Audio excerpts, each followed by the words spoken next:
Okay, seems like we're pretty much set.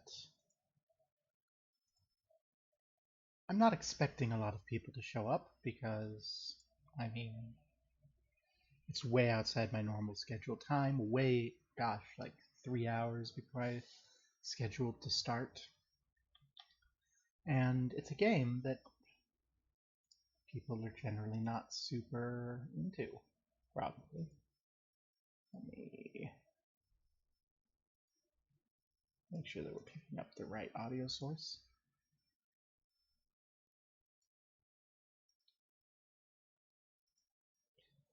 I want to configure my visuals. This is exactly the visuals I want. And let's see if we actually are picking up sound. Whoa, might be a little loud.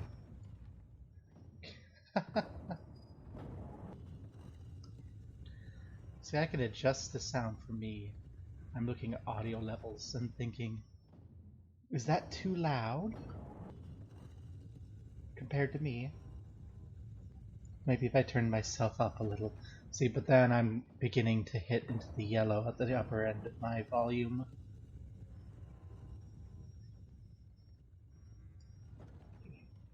But I also want to make sure you can hear the game, because this game has beautiful sounds.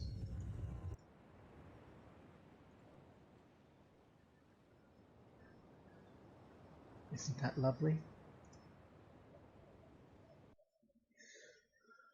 Okay, so this is Riven. Before we click start, I'm gonna just talk a little. So I'm gonna shut up during the opening cutscene.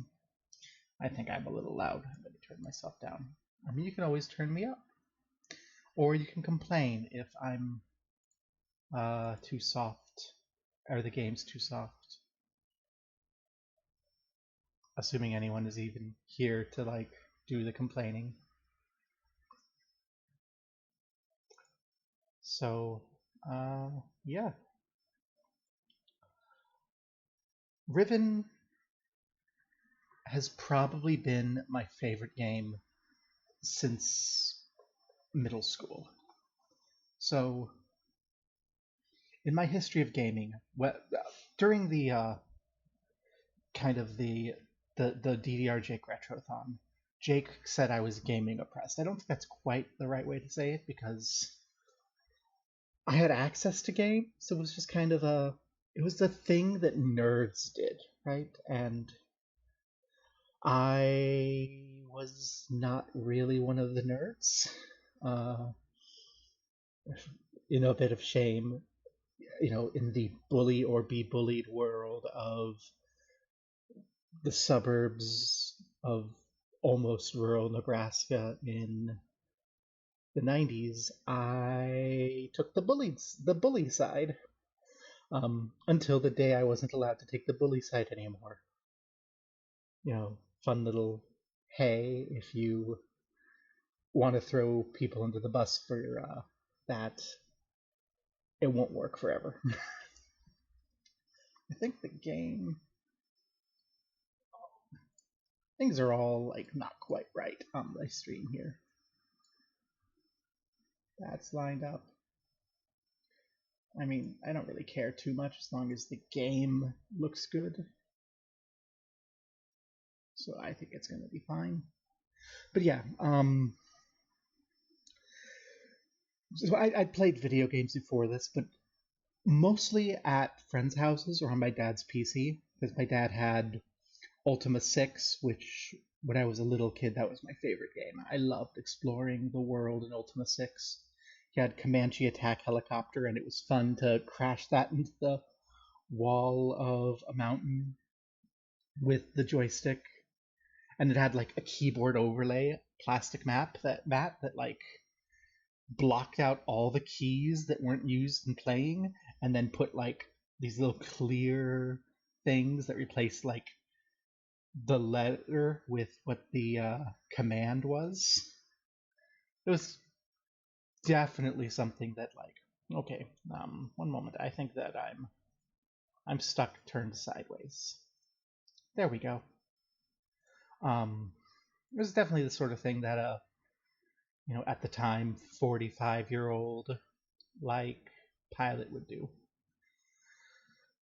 But after the particular bouts of violence after my unwilling coming out and abrupt shifting from bully to bullied, I was grounded. But I had a computer in my room to do homework. And one of the games that my dad had was Myst. And my mother thought that Myst was a very good game that encouraged good thinking and nonviolence. And since I'd just gotten suspended for biting a kid's ear off, and we were talking about potential expulsion and an assault charge and such, Mom was very big on something to occupy my time that she knew was nonviolent. So they got me Riven. They also ended up, I also ended up getting shortly after, some other games, but Riven was the game I had in 98 and 99 when I was grounded. And I spent a lot of time with this game, partly because I had nothing else to do, and partly because it hooked me. I keep showing it to people, and they keep not getting hooked, and I can never understand why. Part of it might be that they haven't played Myst. I don't much like Myst as a game, but I guess knowing Atris from Myst gives you a little more investment at the start here. Part of its age, this game begins with reading a book, and you don't do that anymore with video games. You kind of did when I was a kid. Part of the thing that made video games for nerds was that you read books. I remember Ultima 6 came with the Codex of Infinite Wisdom and the Bestiary, and it had all the lore and stuff that would normally be inside the game nowadays in a book. So you're like, yes, that's a headless. Let me look up a headless in my book. So, even though, oh god, my avatar is not behaving today. I don't know what's going on with it. But yeah. So I imagine that's part of what keeps people from getting hooked, and also the old slideshow format type thing, because this is an old, click game. But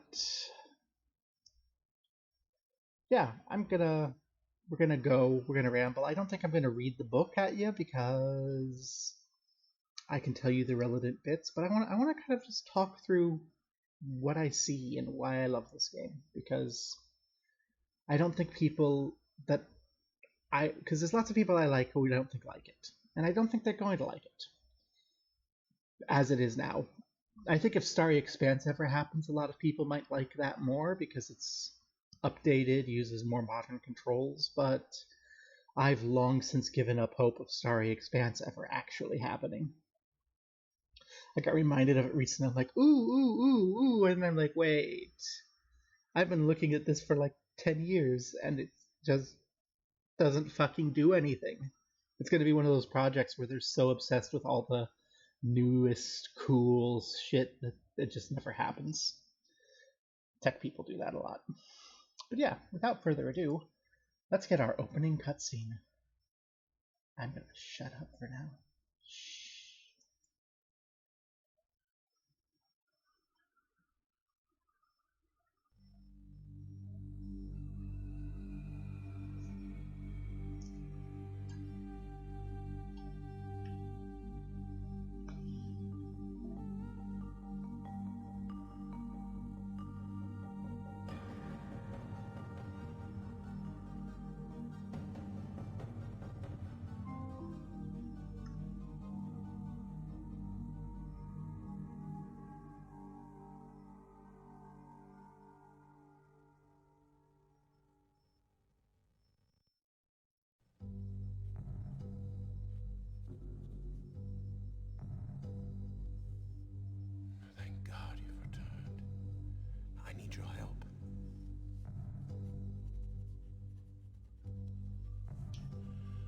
a great deal of history that you should know. But I'm afraid that I must continue my writing. Here. Most of what you'll need to know is in there. Keep it well hidden.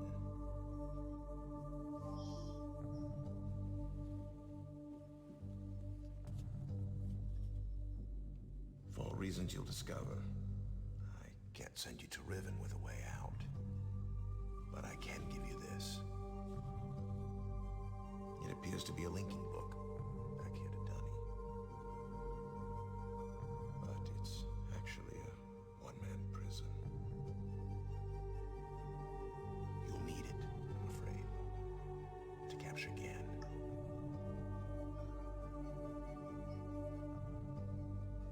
Once you've found Catherine, signal me, and I'll come with a linking book to bring us back.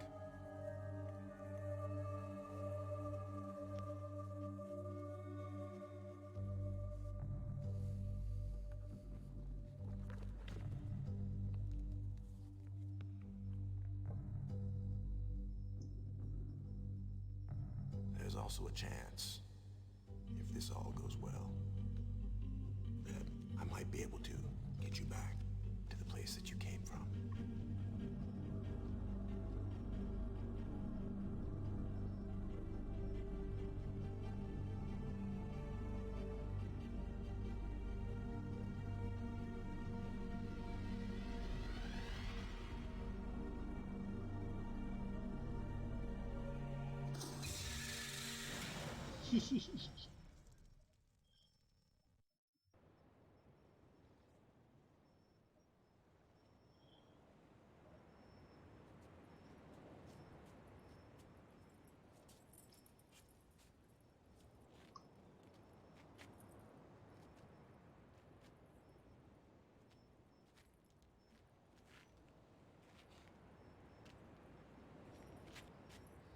Yo?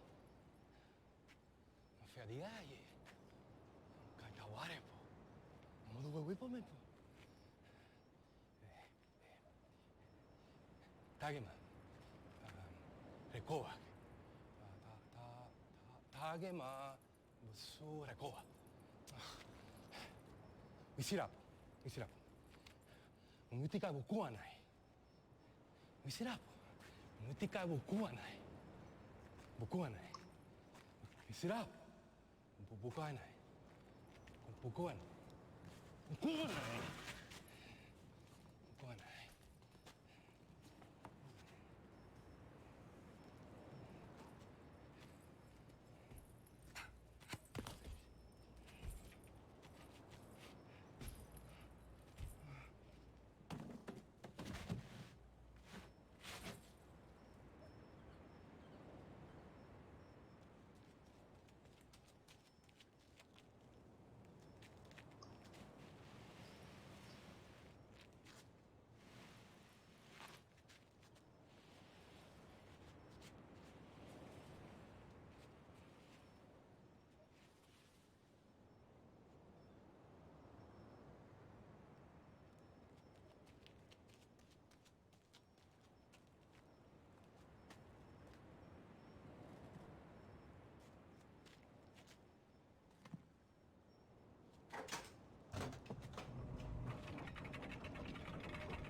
So, one thing I know turns a few of my friends I've tried to turn onto this game off is that you start like encaged in this little cutscene, but like I love so much about this intro cutscene from a start.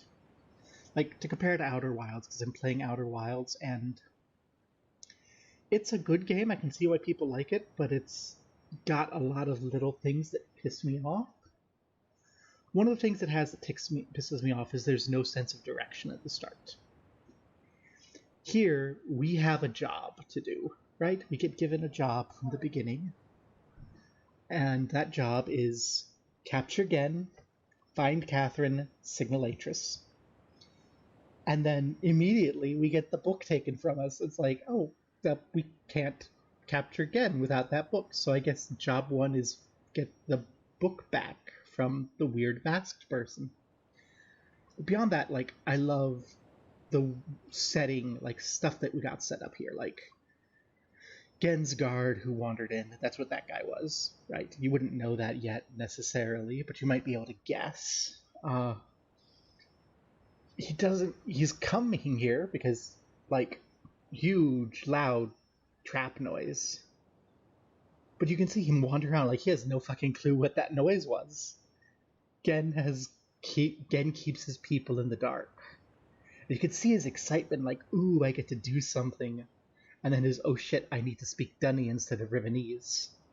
And how bad he is at Dunny. And it doesn't mean anything, like, to the player, especially the new player, because you've never heard Rivenese, you've never heard Dunny, you don't know the difference. And unless you're really a dork about this game, you're never going to be able to know the difference. But that's great. And the first time I played this game, I immediately ran up the hill. I'm not doing that now because I know it doesn't do anything, but like, oi, get back here with my book, like chase the person down.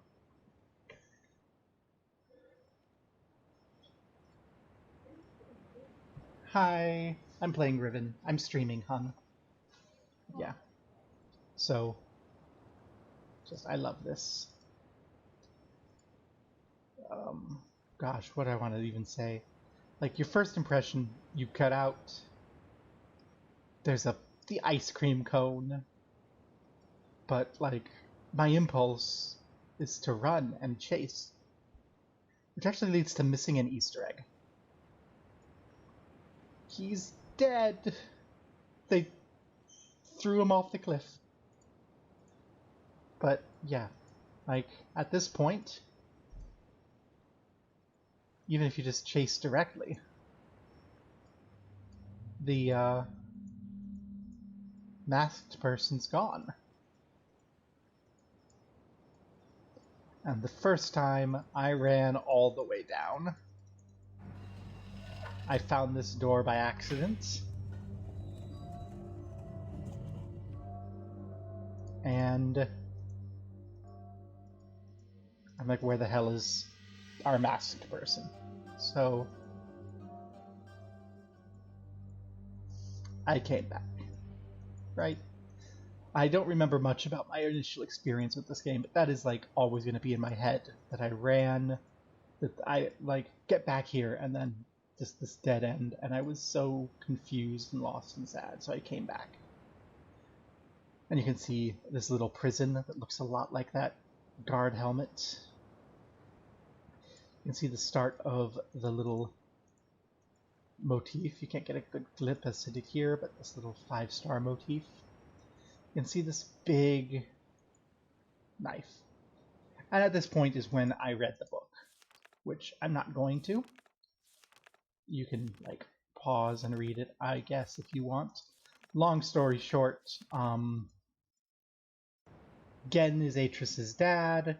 Gen is a narcissistic asshole who literally thinks he's God. And they trapped Gen here to keep him from being a tyrant over a bunch of fucking worlds. But this is a world that Gen wrote, and it's unstable.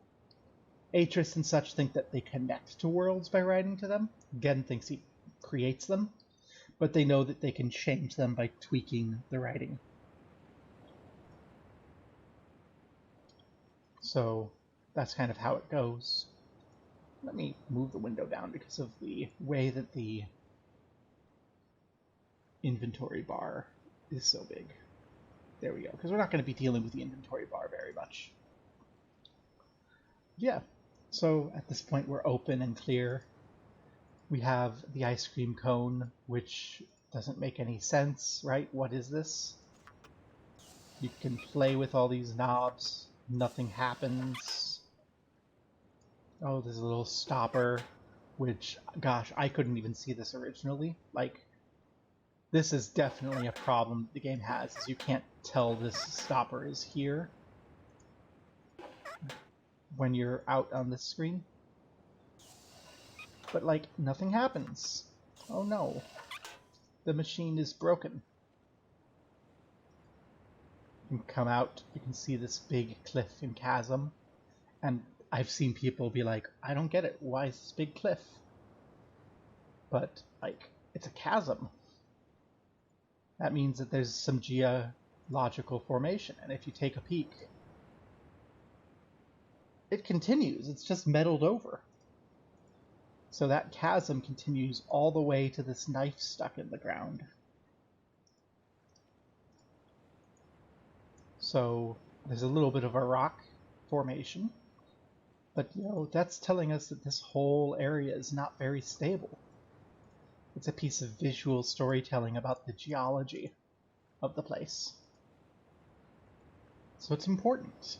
Maybe not for the puzzle, but like this, this isn't super important for the puzzle, but it gets us started at the knife, at this big knife, which we see a lot of. We see the star, which we'll see a lot of. You can see the knife here, little. So that's telling us that this big knife, this little knife, this design is somehow connected to the masked person. Little things like that. I love this game because it's full of things like that.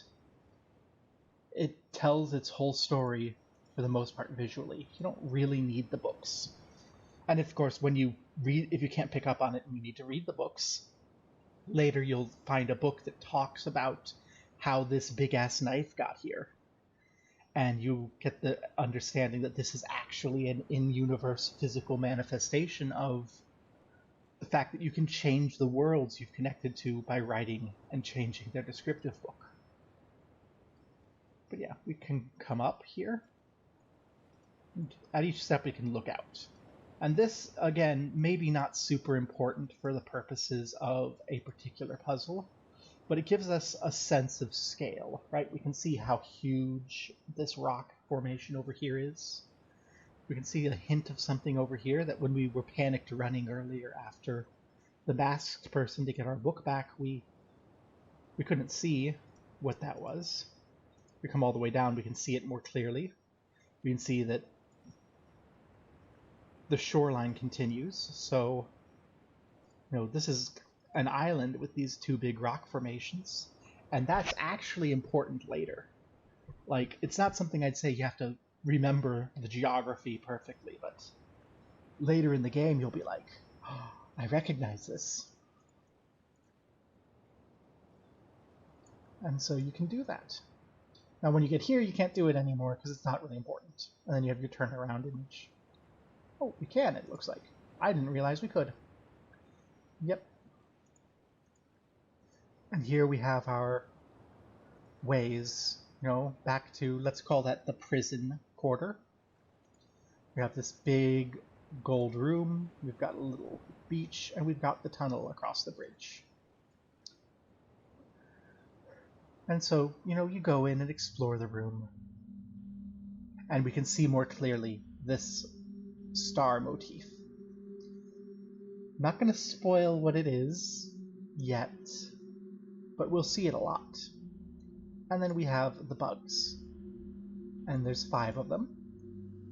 No, this is the easy way. 1, 2, 3, 4, 5, 6. No, because that's that bug.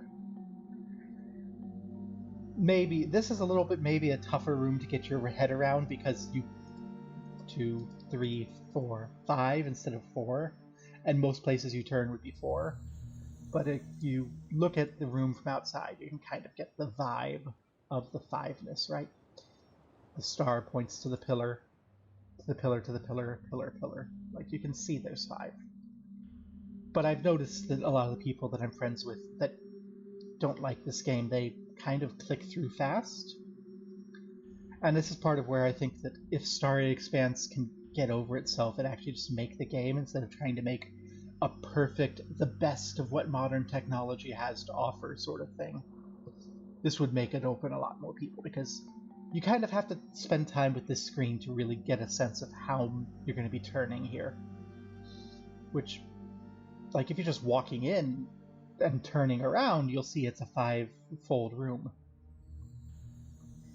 But yeah, you can come in, you can see we have the 2 doors the way we came in, and then at the slightly turned angle, the other door, which leads to this grate, and beyond it there's this great big, ooh, what's that? It's shiny, it's gold. It's made of bricks. Is it painted gold? Are those literal gold bricks? How opulent is that thing? This lovely sort of polished brass gate with the 5. All these esoteric symbols. And up the stars.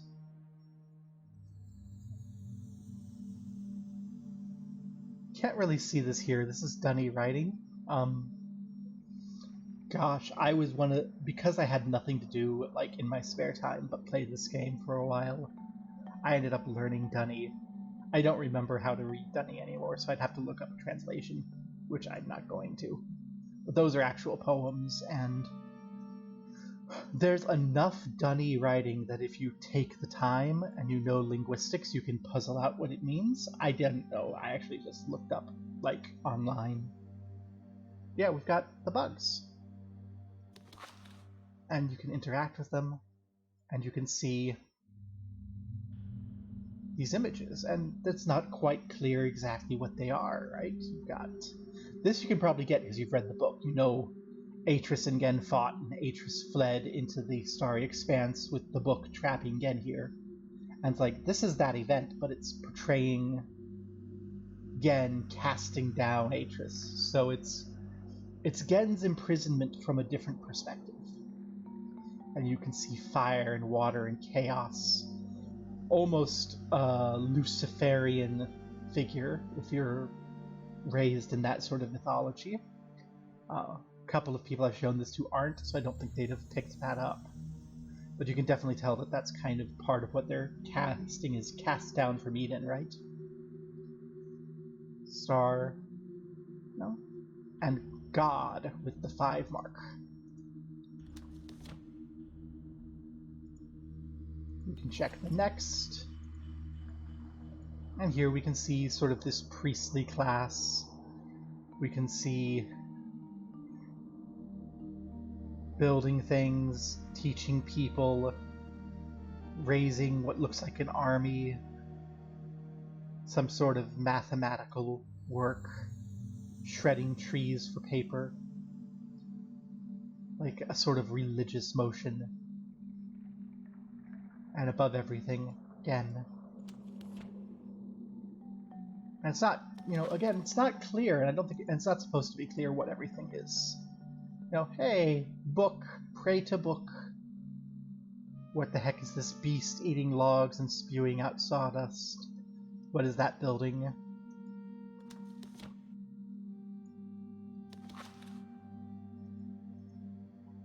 And then, we're recapturing this image of Gen as God, creating worlds in the books. Which, that's Gen's image of himself. It's not Atris's image of Gen. It's not our image of Gen, because we've spent Mist with Atris, getting Atris's image of just connecting to what already is. But yeah, and then here everyone is literally praising Gen as God. So we've got a sense. Gen's full of himself. And then, of course,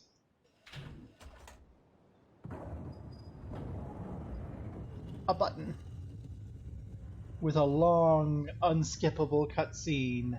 Except it's skippable. You can hit X. I always do. Like, the second I found out that you could escape out of this, I did. So you have 1, 2, 3. Hey, we've got the other door here. And that doesn't help us any. So what am I going to do with this room? You could actually solve this puzzle right at the start of the game. This is... I wouldn't even really... I don't like to call it a puzzle because...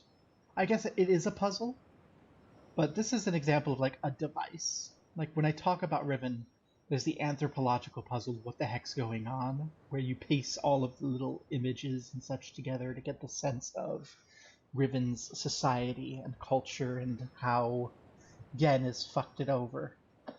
There's the big puzzles, which we haven't met yet, and you don't notice them when you do meet them.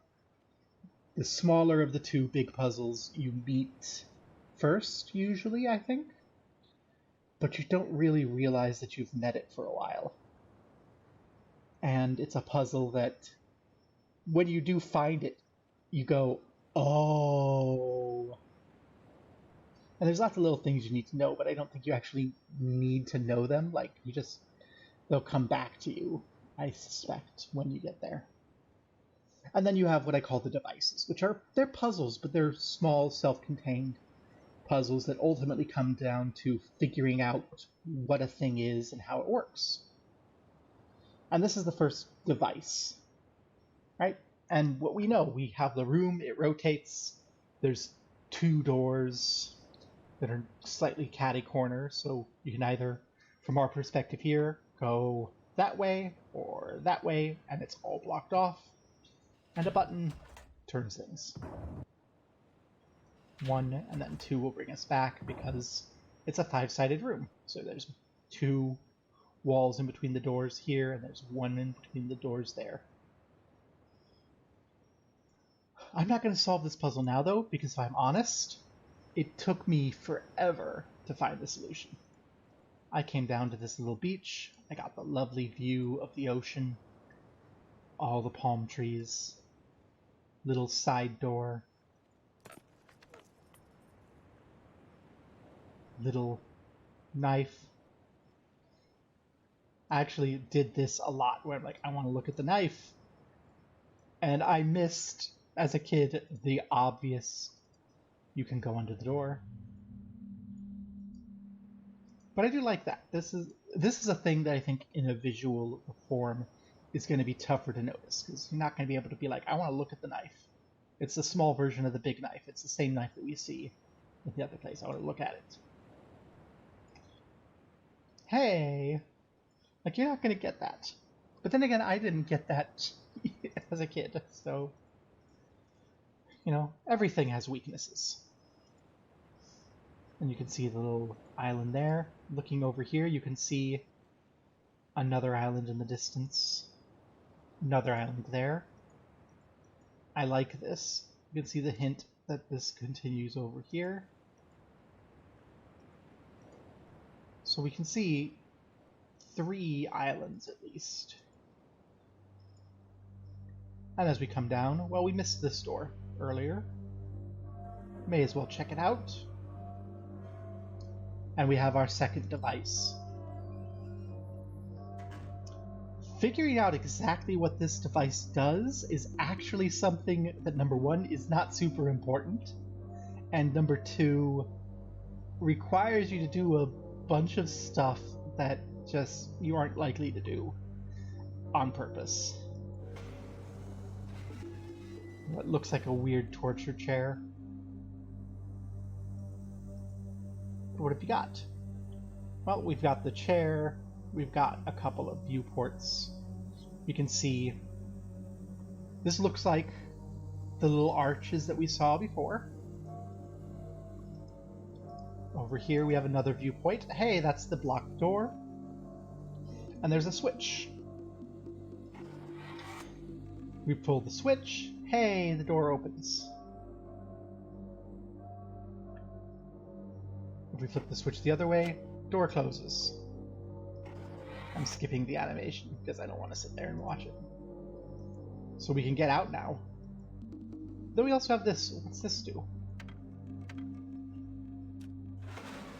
The button closes the gate. We have... Is that a microphone? And then we have a weird noise. and nothing seems to be happening. And you just go, what the hell is that? Why is that there? And that's part of the anthropological puzzle. That's part of the lore puzzle. So, like, you don't need to figure that machine out to beat the game. But eventually you'll figure it out and you can kind of go, oh, that's what that's for.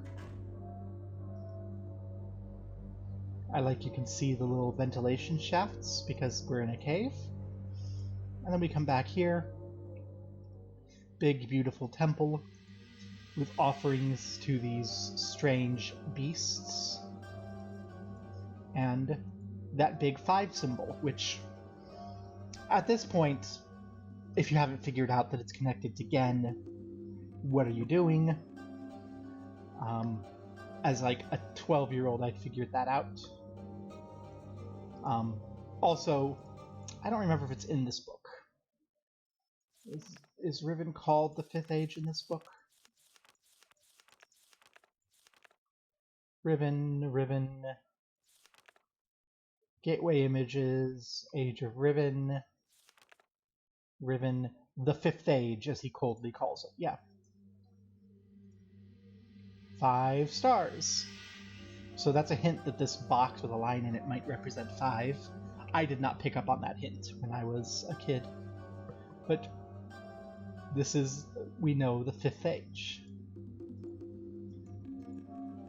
We have this big 5 and this big cage. Cage. Wink. I didn't pick up on that immediately as a kid either. Like, when I got to the point where I understood this, where the event that makes me clear what that machine was happened, I was like, whoa. I just want to foreshadow cage. Yeah, that big machine has something to do with that. And then we're here. Wow, not a lot on this island. There's actually a lot on this island, we just haven't found it. What is... And then a button. You know, it's... In a Mr. Riven game, when you see a button, push it. It does something, and you're not gonna die. That's one of the things that annoys me about Outer Wilds, is that it's so easy to die. But no, this is a Myst game. You have as much time in the world as you want to take things in and sit with them. And you know, it's hard to die. It's hard to do something that'll get you killed in these games. Yeah, we get the button. And we've got this little fish thing. With a control scheme. Lever that doesn't do anything. Switch. Hey, it does something.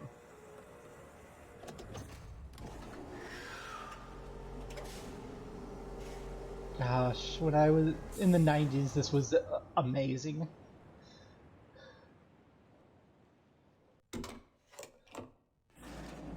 Woo. Gosh, I don't remember who it was I showed this to, but someone I showed this to was very upset with this layout. Was like, what the hell, this is gonna break, this is badly designed. Like, they went on about this not being an efficient mode of transportation. But yeah. And in the original Riven, this is where you change CDs, because you had 5 discs, 1 for each island, and when you changed islands, you changed discs. Don't have to do that anymore. But it also means you have to look in the bugs to get those images, because those images were the cover art on the CDs. Yeah, we've got a new island, and this has little lights. This is like a tram station.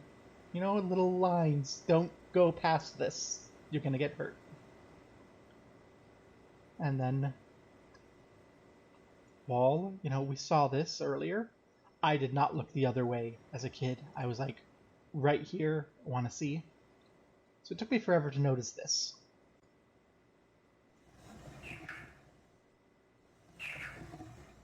What is that? I don't know. It's a thing. It'll be important. We've actually just met one of the 2 big puzzles of the game. But we're not going to worry about it, because this game, the big puzzles take a while to reveal themselves and show what you need to do, so there's not much point in worrying about it. You have the button here. Nothing happened. Well, it's the same button as the other one. This is clearly going to call the system. And we've got two directions, up and down.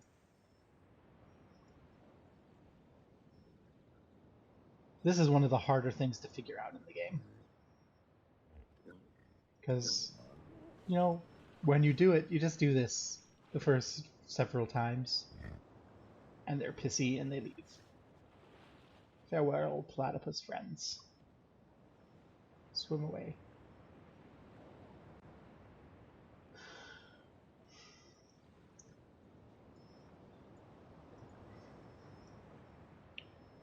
And you have this big green area, which is all about kind of just revealing how tropical and this is. Like, it's supposed to give you the vibe of, like, a warm Caribbean island, right?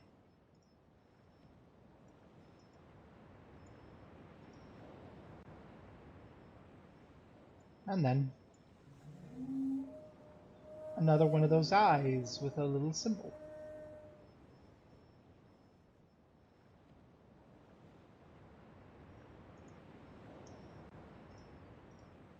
Well, we'll write down in our notebook that there's an eye there, and we're gonna just not worry about it, because we have no clue what those eyes are for. Take some time, look at the flora, look at the fauna. But mostly flora here. Another cave, again lit with these little bulbs.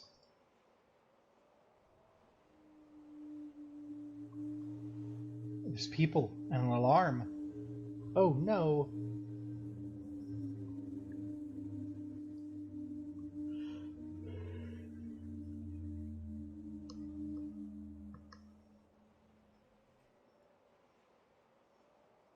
I love that it shows that there's watchmen and they're like paranoid and scared. Why wouldn't they be? I'm a representative of Gen as far as they can tell. A representative of God walks into the place? Hey, we have another little eye. That's 3 eyes we found. What on earth could they be for? And a little switch. Hey, water! It's always annoyed me a little that the water comes out this way and doesn't like pour out of the pipe and then drain in the hole. Because that's how it kind of feels like it should go. But that's not how it works. And then knowing how this water behaves, I can imagine how that happens. Can head on down. More water. Can't go down here. Why is the water receding in this weird pattern? Water doesn't do that. Oh, we just almost walked past something. Because like you can see out on the water things, but there's hiding it away. That. What is it? What's the purpose? Don't worry about it. I think part of the reason that people I know get so stressed about this game when they play it is because they worry about all these things. There's a lot. Don't worry about it. You have a big thing at the edge of the bridge. We can look at it from here. It's a big axe. Big ass axe on the bridge. Trees cut everywhere with the bark stripped off. We saw this in that image, right? This is giving us a note that these images showing things are places. We have paths we can go down.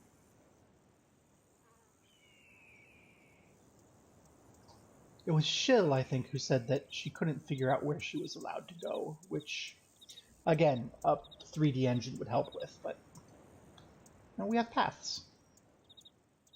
We can go down the path. Another guard station. path connects here with whatever's going on there.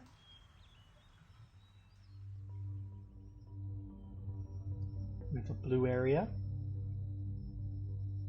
There's an image with the star, so that's Gen. 2 people.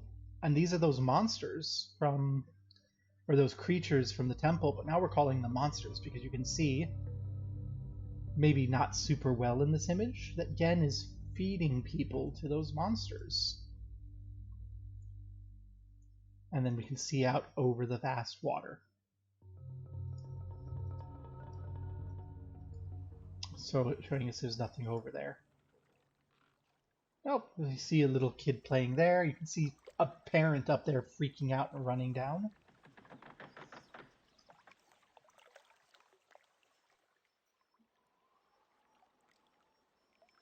And why wouldn't they? Or what? I mean, it's like, I'm not a threat. You know you're not a threat, but you're getting the sense that Gen is not a nice god.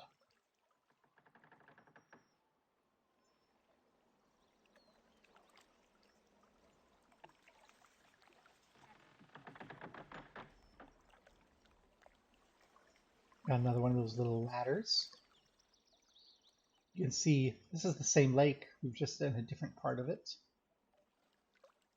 And everyone's living up in these houses that are elevated. I wonder why they're elevated.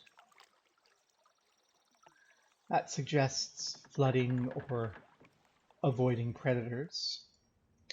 We climb up. You can see people have withdrawn these little tags, except for this person who's forgotten to.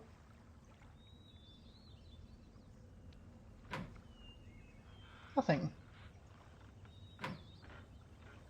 I mean, we as well do 5, right? Because 5's the number.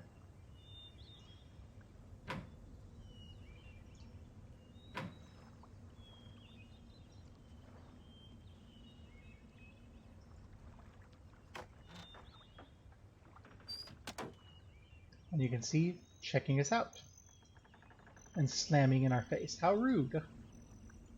But again, they don't know us. Atris is white, Gen is white. Those folk have kind of a Southeast Asian look to them, or a not white look. So why wouldn't they associate us with Gen, who portrays himself to be a god, who feeds people to beasts? Of course they're going to be scared of us. I love this, that you can see them drying fish. This is also a great example of not just the anthropological puzzle, but one of several ways to pick up a piece of information you need for that big puzzle we've met. The big puzzle we've met, we haven't even seen where this information comes, but there's lots of places where you get to see these fish and think about these fish. And there'll come a point where you're just like, oh, it's the fish. And you won't even really think, it's these fish that we saw.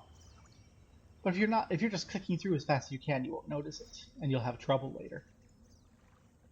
Hey, we have food on the fire, dinner getting burnt. Little sacrificial offering point. Looks a little like those beasts again. So we're in kind of a religious place, and we've got a big thing that we can climb inside of with stuff that doesn't work.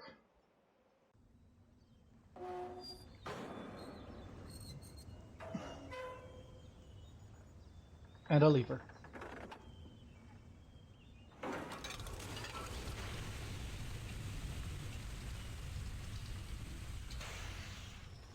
Now, another thing I remember from when I was a kid is that this is the point where I was yelled at to save and go to bed. So I promptly forgot for like a month about that I just dropped. So I spent forever, and then I'm like, I found it ages later. Oh, you can barely see it, but you can see something up there. I'm finding myself needing to run to the restroom real quick. So let me just throw a little BRB here. Everything's gonna be okay, and we'll be back in just a moment.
Okay.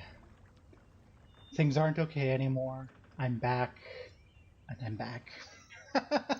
Things are not okay anymore. No, things are fine. Oh dear, who's messaging me at 6:30 in the morning?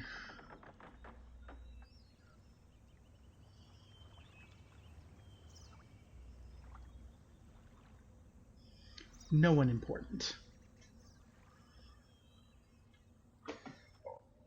So yeah.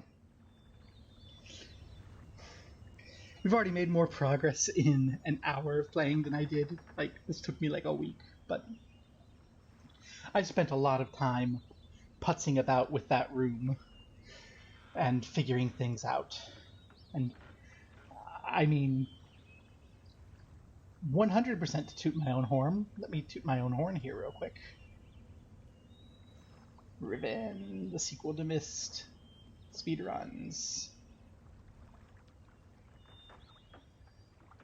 Window Capture 2.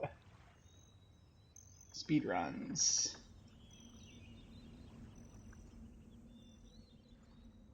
Filters. Well, you are very much huge. Let's dehugify you. And bring you up to the front here so that I can show you off and brag. There we go. Woo.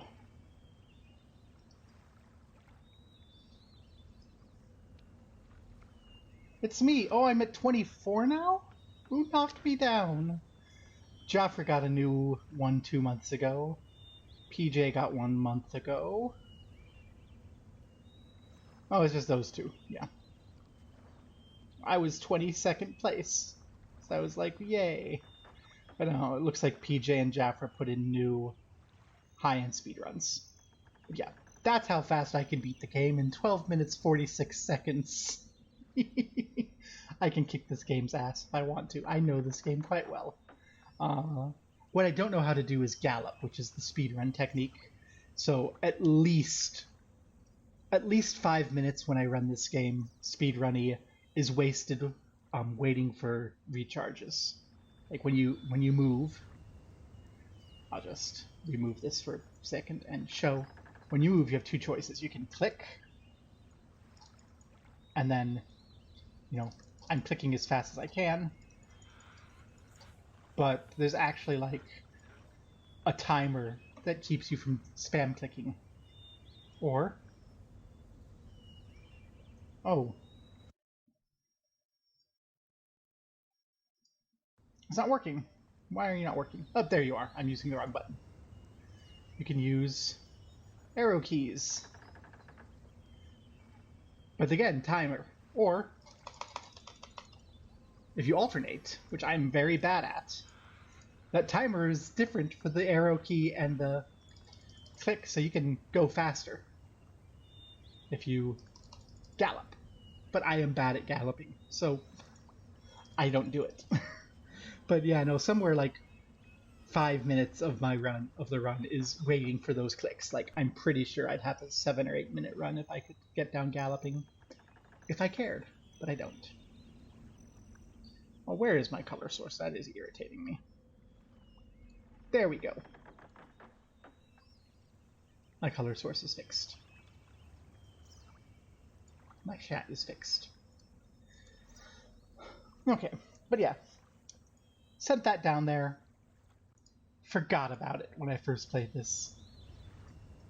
Forgotten that I forgot about it until I saw it. There's nothing else to do up there, ever. I would spend so much time going back to that village wondering what's going on. But there's not very much to do on Jungle Island. At least not down there. We have this area. Our first image of the spinning wheel. And as we go down,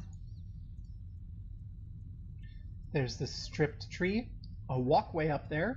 How do we get to the walkway? I wonder. And down, another chasm, full of lava this time. Oh no, what horrible fate awaits us? Well, we read about it in the book that we didn't actually read. The island's unstable. That's a problem. If it hasn't clear, I'm going to spoil the fuck out of this game. I know I have no shits to give, so if you haven't played it and you don't want spoilers, fuck off. We haven't really spoiled much because there hasn't been... We've rambled a lot, but yeah. We have 2 ways to go. Let's go this way first. There's another big knife. Click a knife, see a stairway. Another eyeball.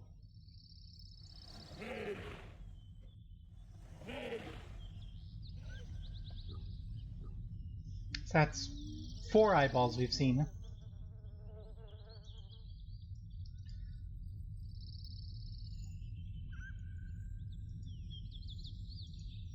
Can we get a good view? No, we can't, but we can.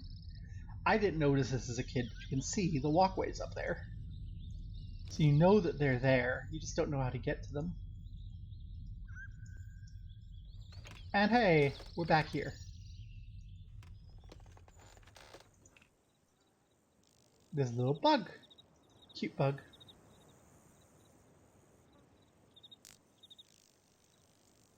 And you can mouse over it, and it freaks out and flies away. Cute bug. What importance is that? I mean, it's completely unimportant, right? It's just a bug. Stripped trees. I know I've pointed them out before, but I want to remind, like, the trees have all been stripped. The path is just driven through this tree. There's no fucks given. This tree has been stripped, trimmed down. We've got that spinny dome. Left path, we should remember, takes us back to the village. We haven't been the right path yet.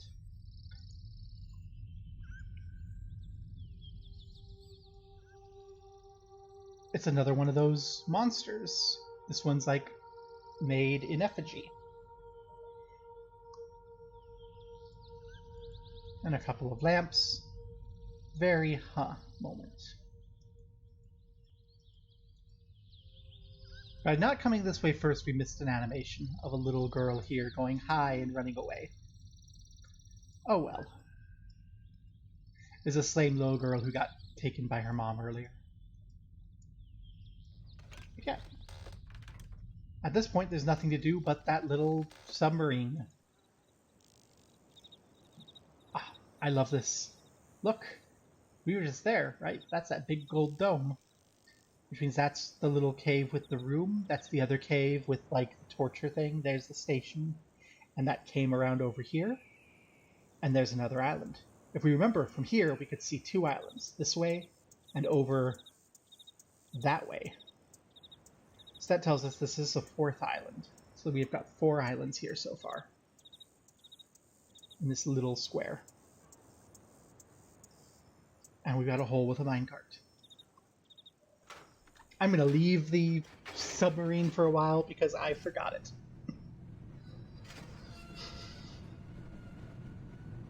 Whee.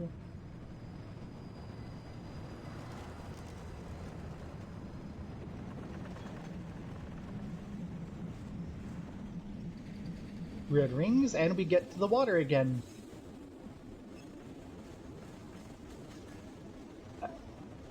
We're getting this cool little visual indication of a piece of the ecology of this world that you're not going to notice immediately. You might, but we've seen it now twice. The water does weird shit. We saw it at the submarine stations, and we just saw it here. Why here? Who the fuck is messaging me at 6 in the fucking morning?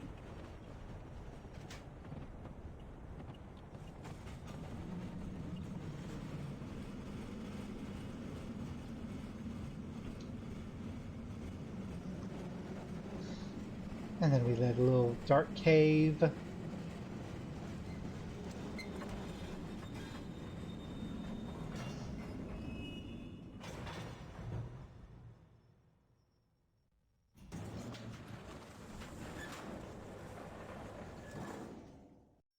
And we're on a new island.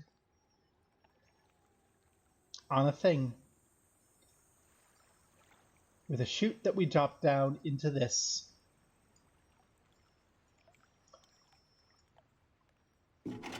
Lever doesn't work. But we can... As a kid, I couldn't quite figure it out. But as adults, I think we can figure out... Well, that's the way back up. What that minecart was for. Right? Chute comes, whatever's in the minecart gets dumped into this machine, and there's a pile of sawdust. The carts to deliver raw wood from the other island, raw wood and bark from the other island, where we see them stripping trees, to here, where it becomes sawmill stuff. Imagine the nightmare that would have been if that had been on. You can kind of come all the way over here. This is like the only place in the game where I don't quite get why we can come over here. Everything else I can kind of see why you can do it. here. I just don't get exactly what we're supposed to be looking at.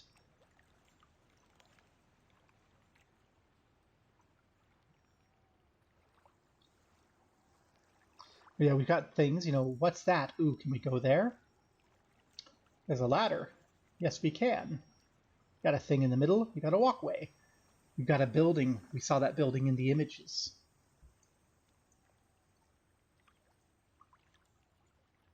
We can see fire now.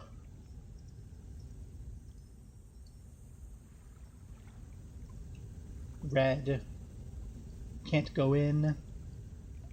Come around. We have a lever. A knob. A lever. A lever. And we can see inside. It's full of boiling water. I wonder what this room could be used for. Right, we've stripped the wood at Jungle Island, we've shipped it here, we've ground it up. Shove it in this room and boil it? What do we do? Well, we play with the levers. That lever stops the water boiling. Cool. This lever is currently pointing up. We switch it over. Not quite clear what it did.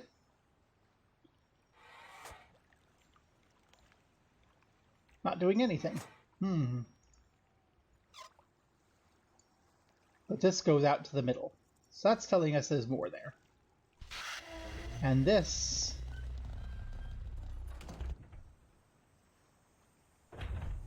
doesn't do anything. But we've been able to at least turn off the boiling. And indeed, the red's not there. And since the red's not there, the door opens. And we can see that this place is indeed full of not boiling water.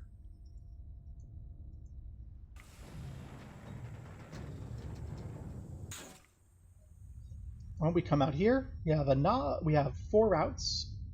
We have a route coming in. We have a route coming in. Excuse me. And we can't go to it. And then we have 3 routes coming out. One seems to be going over there, one there, one there.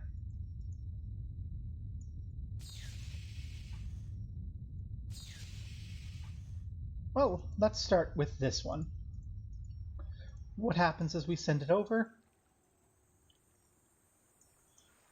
We've sent it to this machine.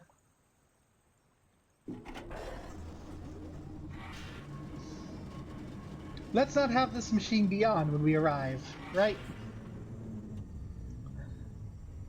It doesn't actually shred you, but that does seem like something that it would do if it was on.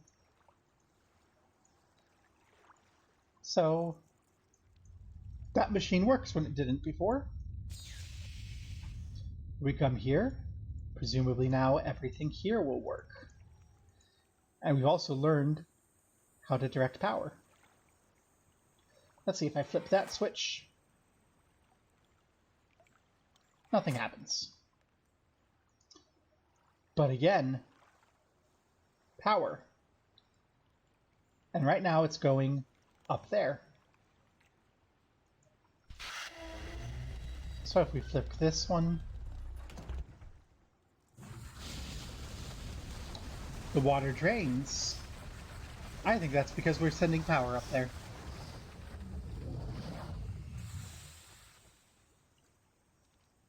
Let's test that, right? So if we flip this back, we're sending power up there, water should return, right?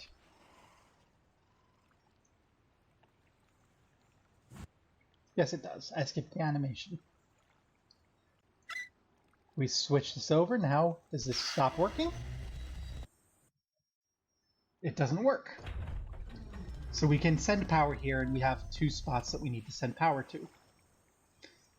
One spot over here. You can actually trace the pipe over to this whole apparatus.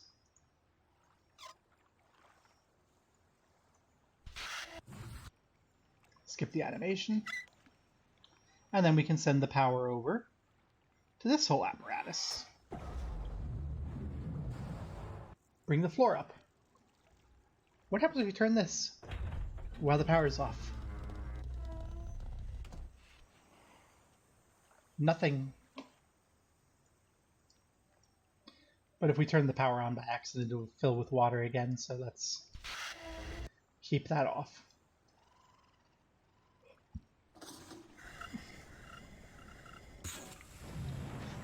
Yay! We figured out how this works, right? And we can actually get a good sense here, right? We have this floor, we can come in here, we can fill this floor with wood, lower the floor down, fill it with water, start the water boiling. And we have this tunnel that leads down to the pipe, I guess for cleaning purposes. And we can go in the pipe.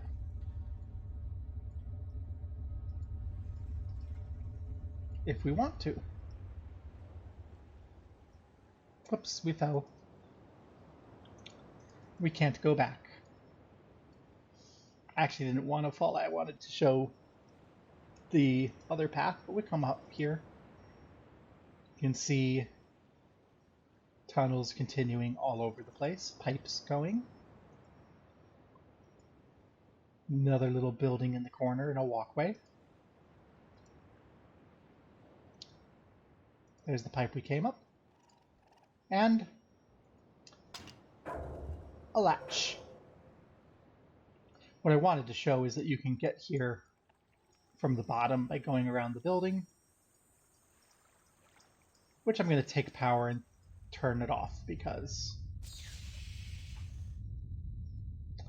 or send it over this way because we're over here now.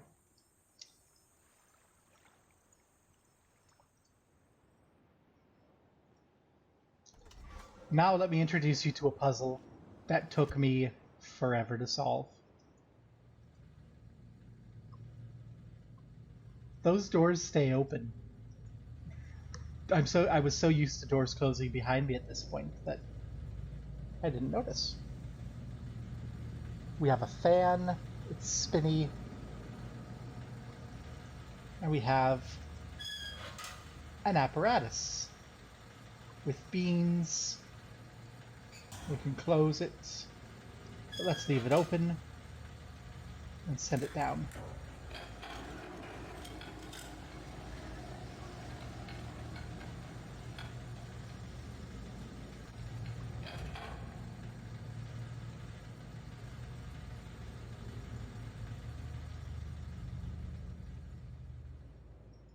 And I'll spare you what happened then for a while, because I just wandered around, forgetting about the submarine and not noticing this place had one important thing. Always shut the doors behind you. It's very polite. And it shows you the hidden passages. One there, and one over there. If we come down here, we have another one of those spinning domes. This one we can get close to. You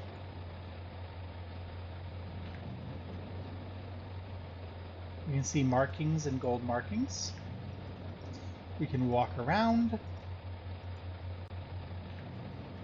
And if we learned our lesson, which I didn't the first time I played, doors open. Close the goddamn door. Hey, another little side passage with a thing. That dome gives us an animation. And there's a button.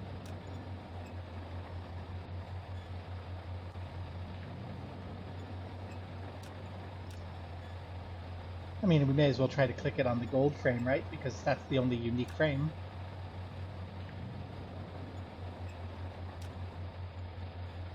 Oh, we did it. And the animation's going wonky. Yay! Closed slit. Ah. Ooh, pretty. This is like the big gold dome on the other island. We've now met our second of the two big puzzles. we really met this the first time we saw, but now we know something's up. And there's a book. And there's some sort of combination. So at this point, our thought is we need the combination for the dome. There's more to that we need, but we don't know about it yet. It's fine, don't worry about it. But we're beginning to get things, right? But this is like a puzzle we know, right? Up until now, everything we've met that's been puzzle-like has been very simple, self-contained. Here we're like, we need to get in here, and we need a passcode. I think it's probably been long enough. Are you closed?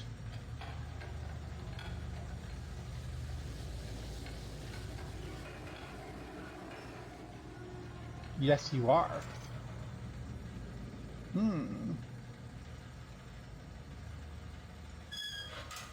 Frog. Froggy.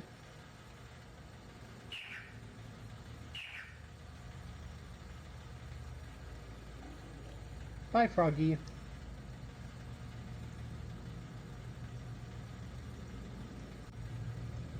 We can see a path. There's something powered there. And we have this other secret passage.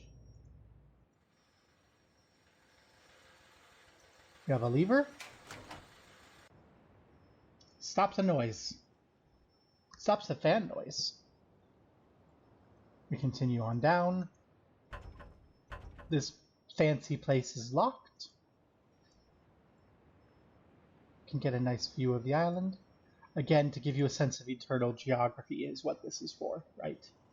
So it doesn't give us puzzle, but it lets us know how the island is laid out. Knowing where everything is on the island is very important. Little path. We're coming up the ass end of the big shiny dome. There's lots of little passages and walkways we haven't been to. We get here. And nothing works. And we're depressed and we're sad and we wonder what's wrong. And then we remember power. And we see that little line going down. And then we see that it hits this power, which is venting steam. So that walkway is not powered. We'll need to find our way there.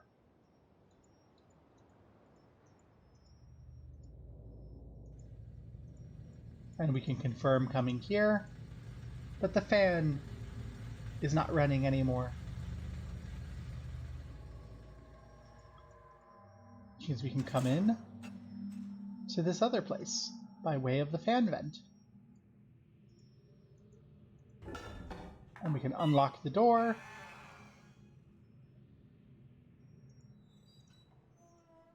And now we can come in and out. How convenient. We also have another door that we can open.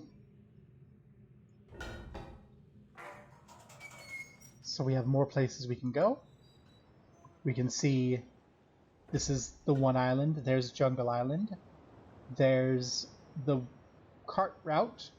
There's the big gold dome island. And there's the fourth island with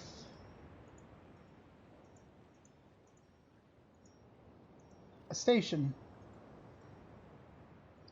We haven't found the button yet to push. There's a station there. And if we look, we can see somewhere on Jungle Island, there's a station that connects to this fourth island too. We haven't found that, so that means there's more to Jungle Island we haven't seen. Which we know, we haven't messed with the subway. We haven't dealt with those elevated walkways yet. Subway, submarine. But now we are in a treasure trove of lore. This is, in my opinion, one of the coolest and most important rooms in the game. We have this, we have little scientific devices, we have an ambalic and distillery thing. We have drawers full of eggs. Can't see stones.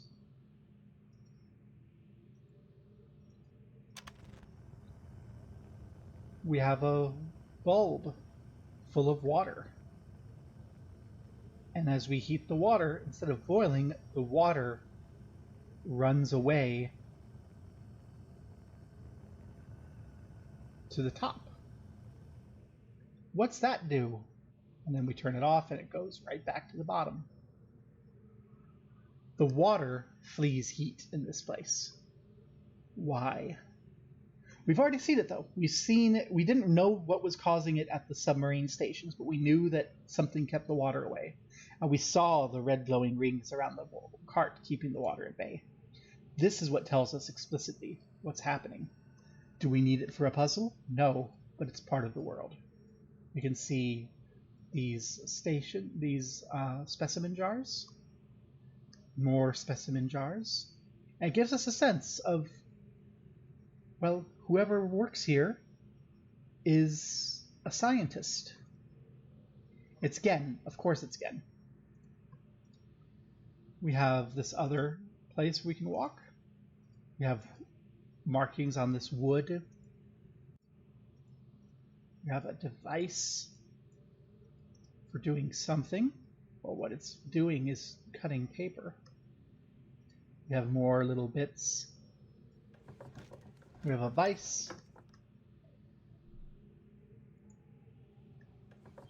You know, it's not really useful. None of this is like a puzzle or anything, but it gives us knowledge of who Gen is. We have all these little books that Gen has made, because Gen is making books.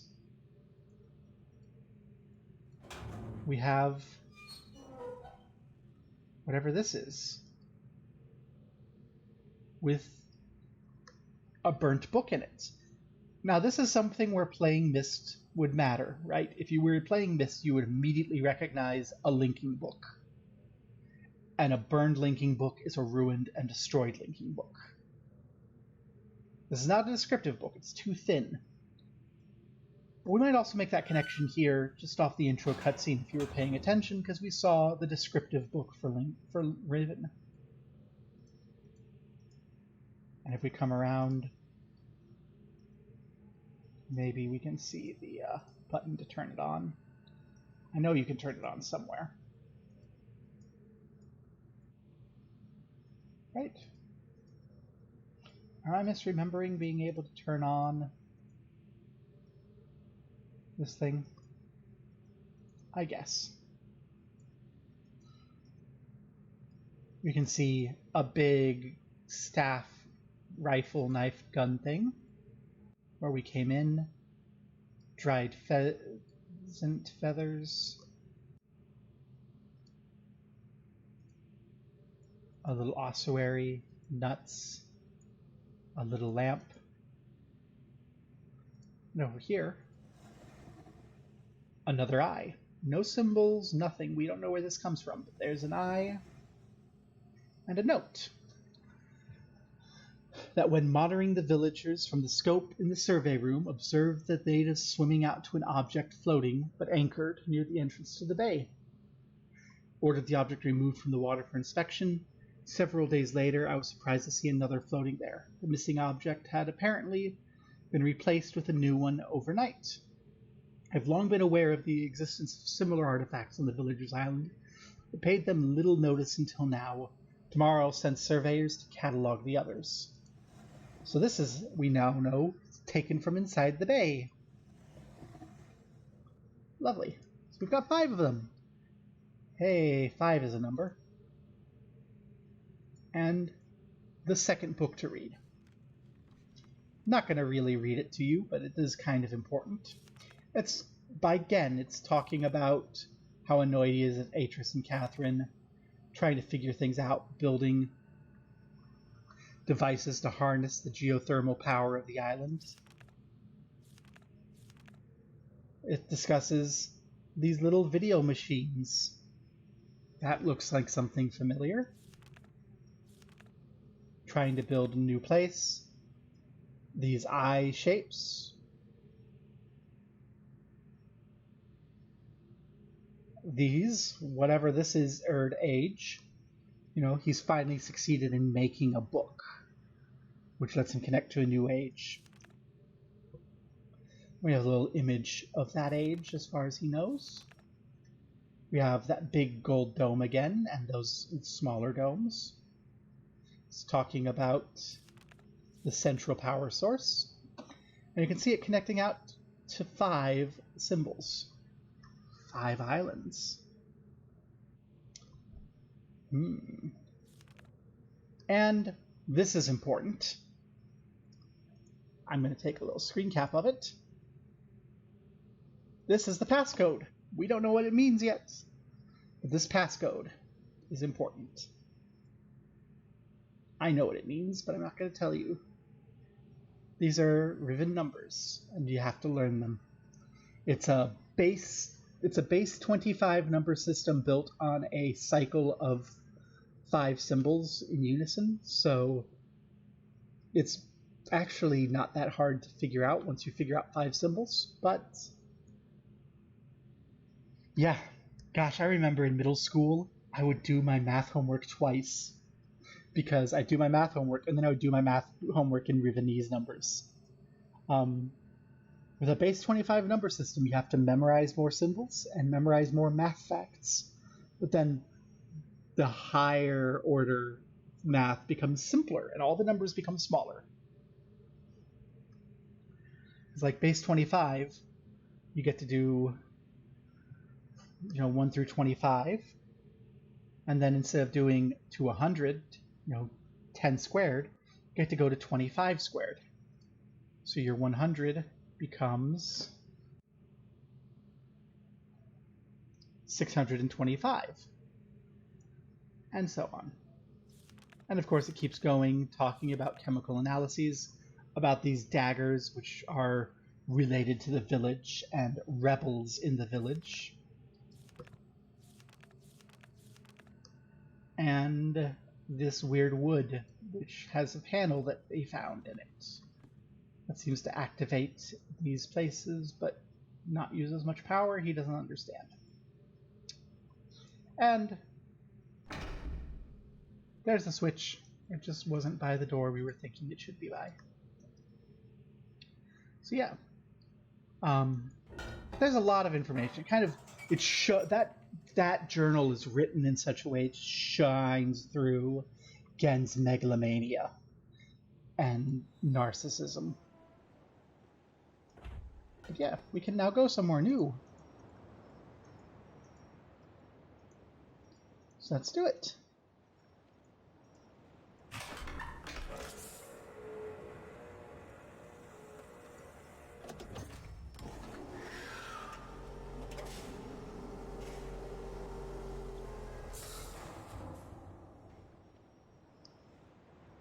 And off we go. Whee!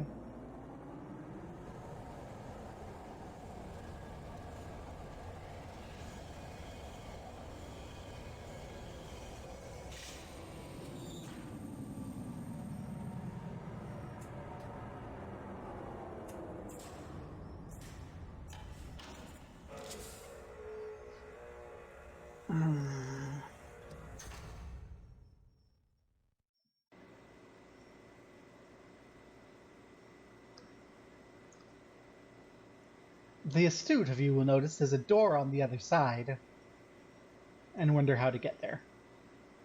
But for now, we can come out here. We have a stairway, and we have teeth all along this island with a little hut in it.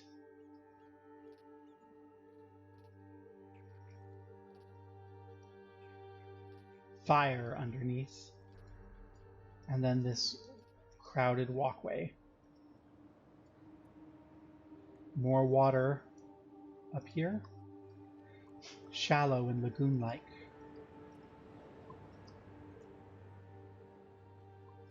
And an elevator.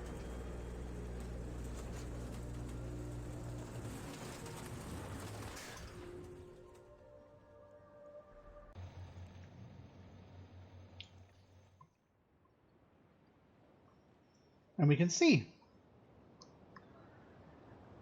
4 islands and a 5th. And we have these buttons.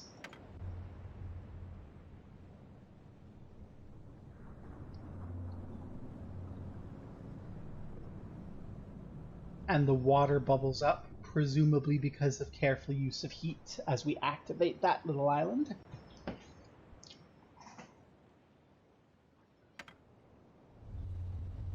I'm going to skip through these animations. We've got this island. Like, we can just pick which island we want to look at. And we already have some hints, right, of what these islands are. This island has a big hole in the middle, so this is probably Jungle Island with its lagoon.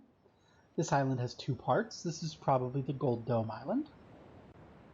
And if we think of that, then Catty Corner Jungle Island. This is the Boiler Room Island. And this must be the island we're on, and we have no clue about that one. Interesting. We have this other bit behind. There's a room, and there's 2 walkways.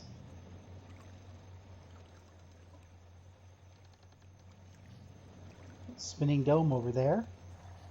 Oh no, this is out of alignment. Something knocked it over. We can still trigger it, but it's going to be harder.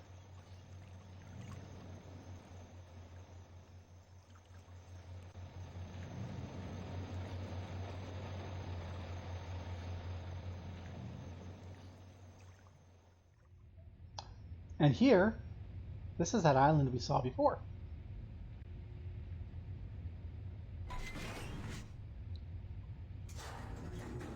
It's showing us a little image of the island. We can recognize these spikes.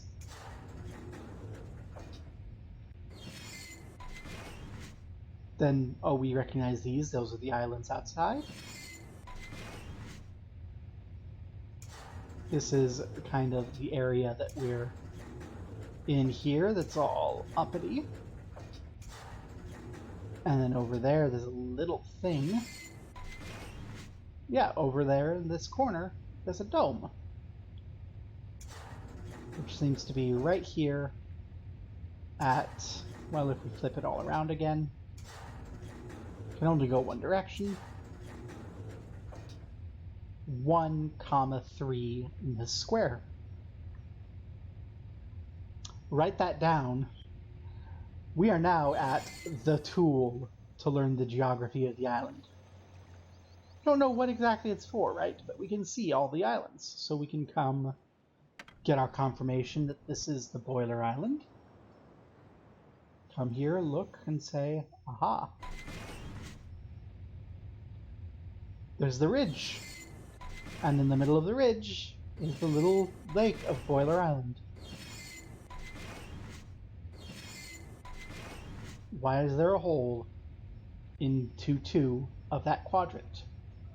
I don't know. Do you know? We're deep in the hardest puzzle of the game here, and we don't even know what it is. We haven't seen it yet. We haven't figured it out yet. So I'm not going to dawdle too much more on this, because I don't know what the puzzle is. But, I mean, actually, this is how I found it. I didn't find the puzzle yet. I looked at these, I figured it out. I noticed that those spots, like those domes were there, and I'm like, those domes must be important. Here, big gold dome island. You can see the big dumb dome.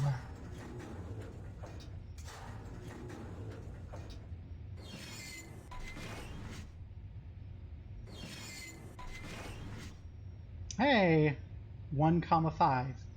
I actually wrote those points down because, like, clearly the dome is important. The most important thing there. So that's what I wrote down. It took me a little while to figure out what it was for, but I spent ages playing with this and noticed that every island had a dome, which I'd only seen one dome so far. I hadn't noticed the dome on top of the thing in Jungle Island. I hadn't found the one in Boiler Island. I'd found this dome. This is the only dome I'd found. But I knew that there were domes now.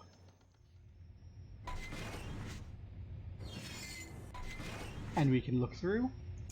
Is that a dome? It is.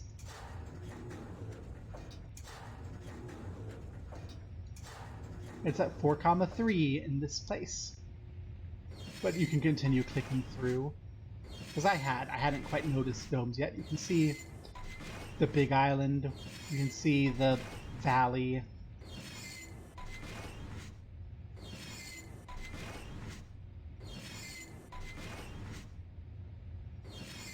How weird the geography of this place is, right? How did that come about? And then finally we have this last island that we have not been to yet. Simple single tile. Looks like a great big tree with a 2-5 dome.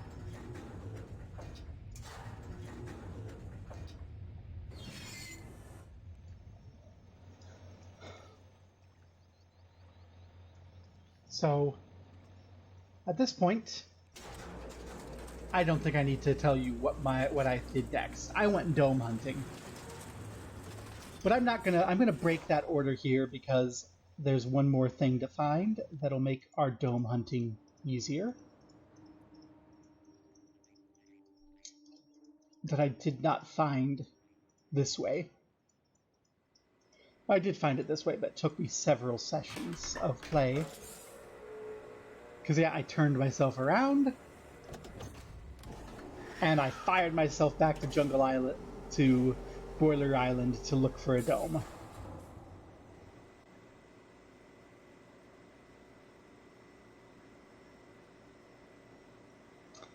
Hey, we can get out over here. I didn't notice that for ages. And over here, we get a scene from a preview of the game. Which I was like, ooh, cool. And then when I finally found it, I'm like, ooh, hurry up. I want to go down. It's kind of ooh, cool, right? Big gold box out of what looks like lava. It's not. It's water with a layer of heat underneath it, keeping it in a single, like, laminated layer in thin air. But it does create that menacing appearance.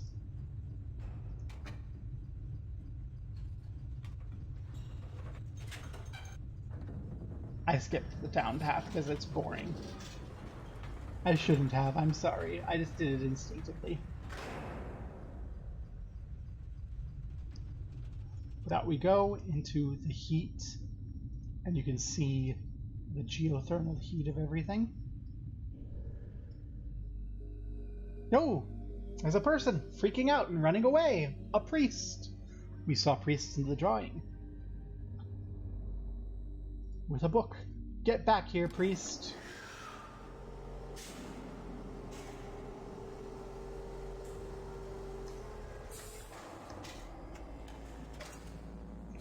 Well, the priest got away from us.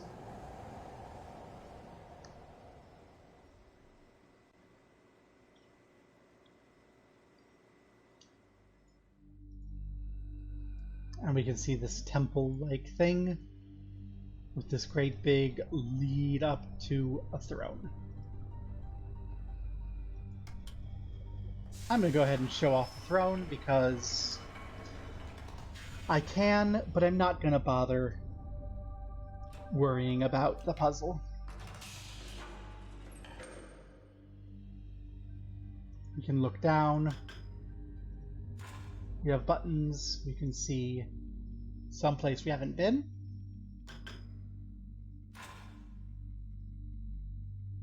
We can see a thing. Oh, we can turn. Oh, this is the island. That looks like the fish.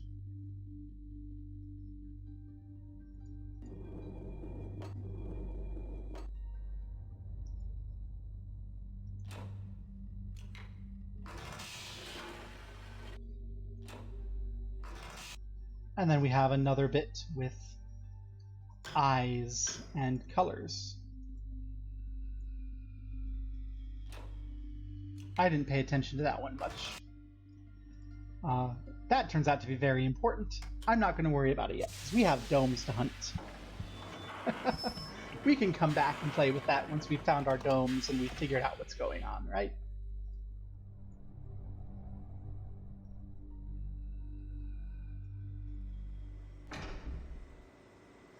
And there's no hurry to chase that guy, obviously, because by the time the Maglev gets back, that dude's gonna be long gone, right?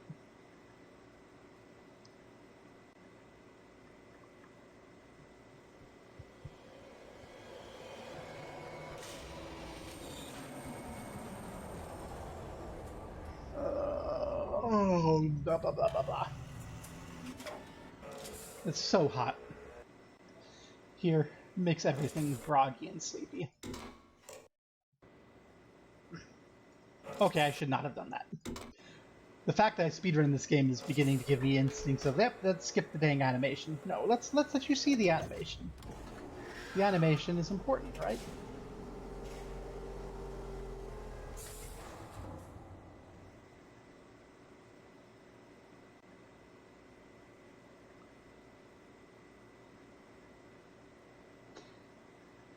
And I have to push the button to trigger the animation, don't I? Womp womp.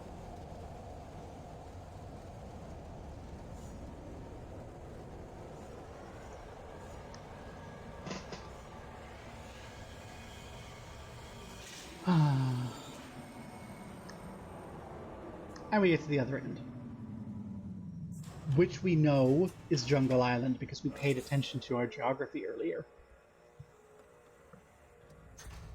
Nice and pretty and turned around. And in 2 hours, we've done what took me like months as a kid. But I'm an adult who knows what she's doing, so... Hey, we've got an elevator.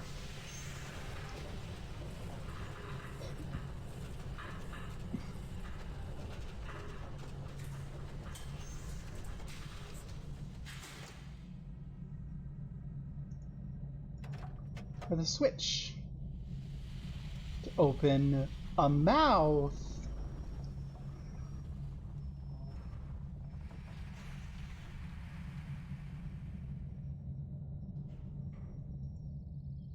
And we can see that switch is there. So now the mouth is closed. Now the mouth is open. Always close everything behind you. If you know that's there, you can just come in here at any point in the game. It's part of how you do this game fast. But there's no reason to click that bulb, right? There's no reason to find the way in here. You come here from Survey Island. And we can go up another level. I am ashamed to admit that I spent like 6 hours confused and lost with no idea what to do because I didn't realize I could go up another floor. We're on those walkways now. Beautiful expanses. We have our dome. We found our dome. We can go past our dome. And eye animation. That's a different eye than the other one. The other one was the closed sideways eye.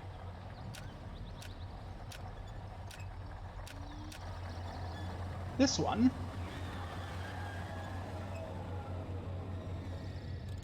is the half-open Rightway's eye. I wonder if that's important.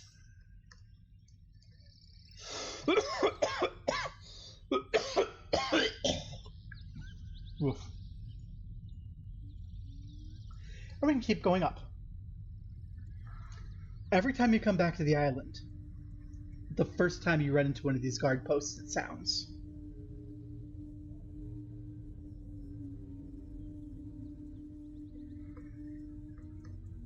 And we've seen Gen's priests. We're not dressed like Gen's priests, so that means they know we're an intruder.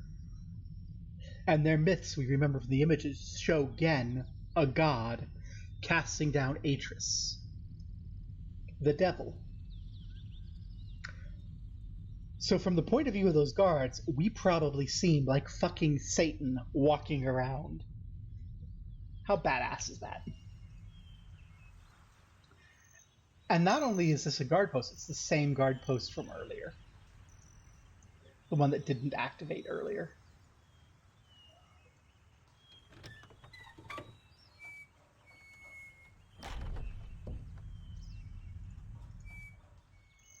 We've got a big skull top. Got levers. Pull levers. You always pull levers. So left lever brings us up and down, where we can see over everyone. And we can look down and see this big thing that we haven't been to yet.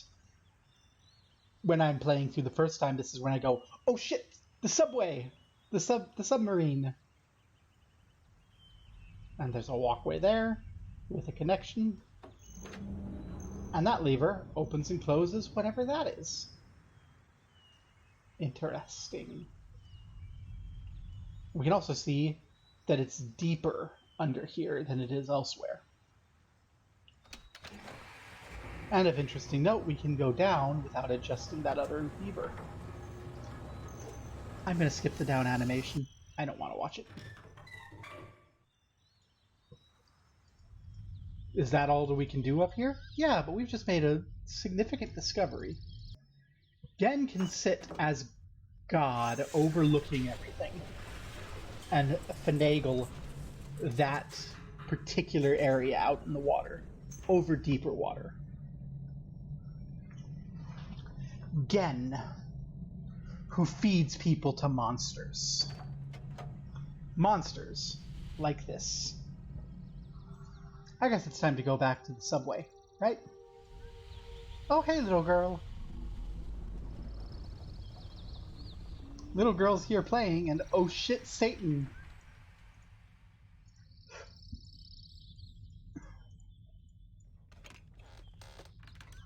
At this point, we've forgotten all about domes. We've forgotten we don't have power for that bridge. Now, we want to find that submarine that we remember and do things.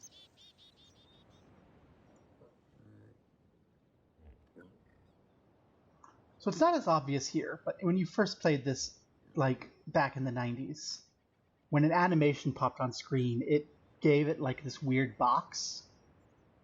So you knew that the animation was running. And we know they ran away when the animation was running, so now we can wait until the animation's done.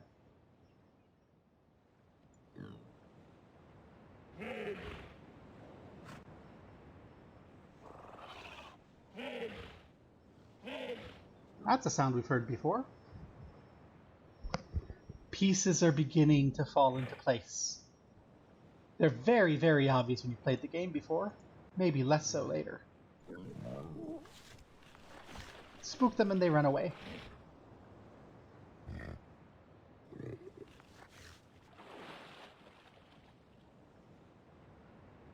But yeah, we have that noise.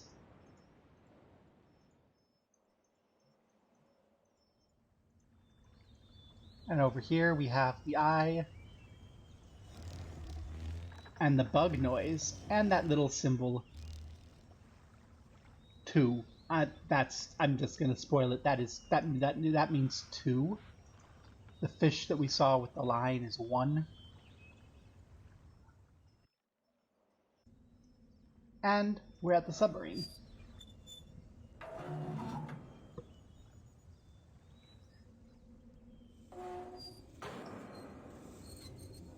Here we have a few things. We have lever. Go is what this lever says. We can see that the submarine's on tracks.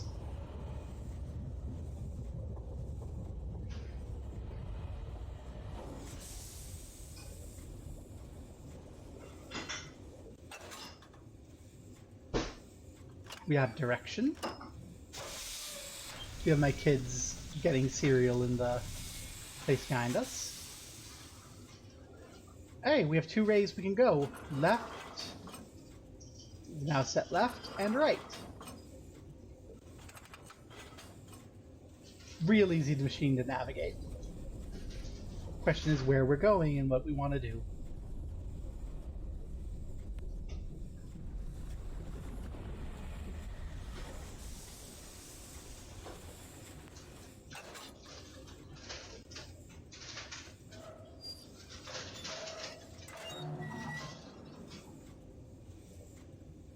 Oh no! The ladder is very far away. We can't actually do anything here.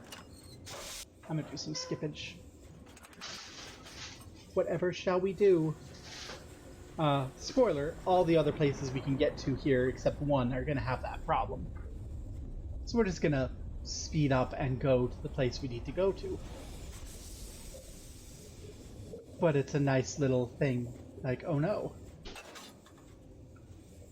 And as you go through, and I take my hands away from the keyboard so I don't skip the animation for you, you can look out at each of these spots and see that there's no way to get out. It's an easy enough thing to fix when we get there. Let me adjust my hair because it's getting hot, so my hair is plastering to my forehead. Or as my kids call it, my 6 head. Because they'll go, we don't have 4 heads, we have 5 heads. And then they'll look at me and say, your fingers are fat, you have a 6 head. And I'll go, wow.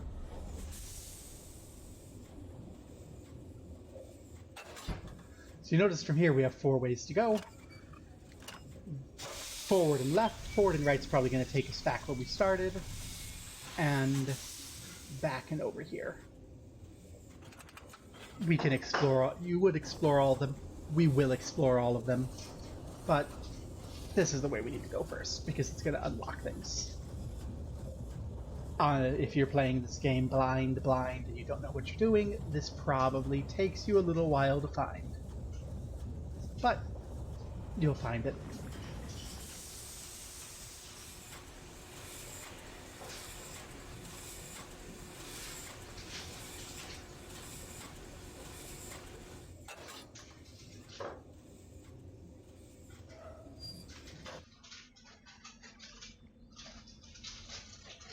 Hey, we've got a nice elevated spot. We've got levers. And we can look out. We can see that's extended. Those 3 aren't. This one is. 5 places. Why 5? Yes, Johannes, you may. Why 5? Because Gen's into 5. We can flip all those up, and no, everything's extended, so we can go anywhere. And never have to come back here again.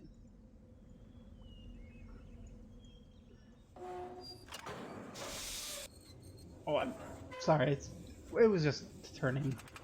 Turning is fine. So we've got 3 places we can go. One's going to take us back to the village. One's going to take us to that big dome. And one is over in the corner. Let's go over in the corner. Now, if you have not dome triangle thing, if you haven't been to the top, that dome triangle thing isn't actually going to do anything for you. So if you come down here directly, you're going to find a place and you're just going to be like, what the heck is this for? Which, that's fine. How often does that happen? Happens to me all the time in Outer Wilds. I don't see why it should be a point against this game that you can go someplace and maybe not know what you're doing there yet, because the rules of the world don't give you control there. I'm just gonna call that what it is. It's the execution tower. You'll see when we get there. There's a little thing that lowers people down, and then they open that center, and then the monster can eat them. And so when it's open and you get there, you can't do anything. And it makes sense that you can't open it because God sits on his throne on high, Gen, controlling it. Because Gen is a megalomaniac. And here we have a little school where we can see Dunny, the language of the colonizer.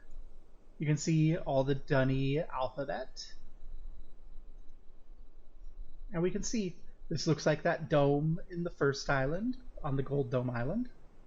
Also like the cage. If you're not an idiot like me,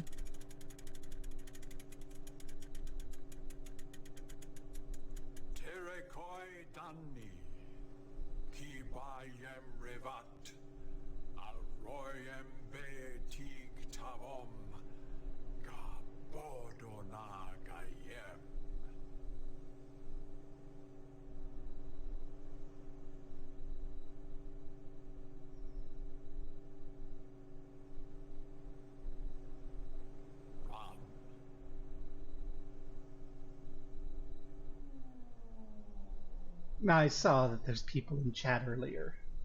So if anyone in chat has a guess what that big fancy cage chair is for, you might prove yourself smarter than 12-year-old Barbara, who got here, saw this, and was like, that's cool, and left. But yeah. Hey, we have a place where they teach the children the colonizers' language. Literally have God there. And we have a little device.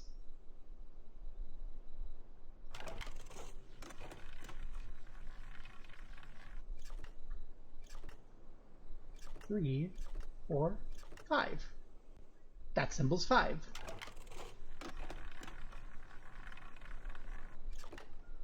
Two, 3, 4, 5. Oh!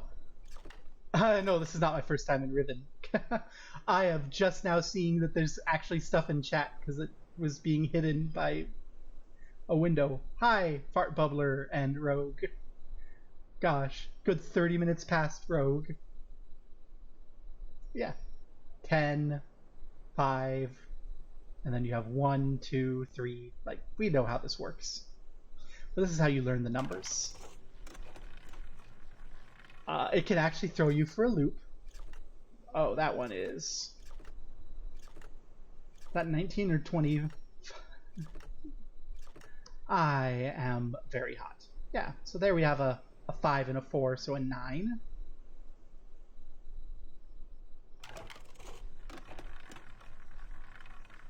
Let me see if I can remember these. That's just a 4. And what are you? You are... that's an 8.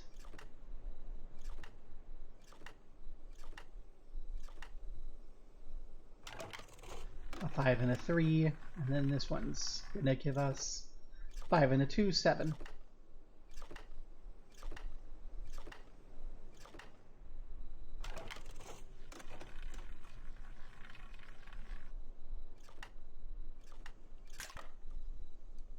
Yeah. And there, we got eaten by the monster, so we didn't actually get to see all of the way of that 8.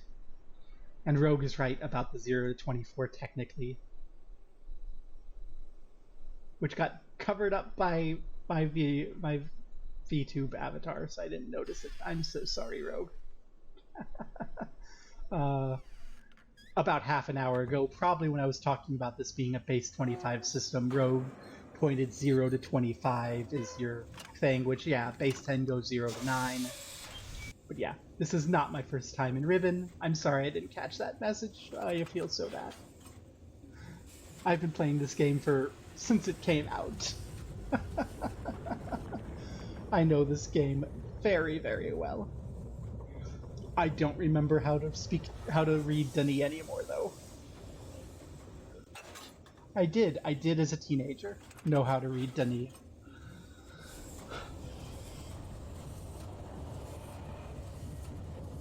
But yeah, let's go ahead and hit up the execution tower.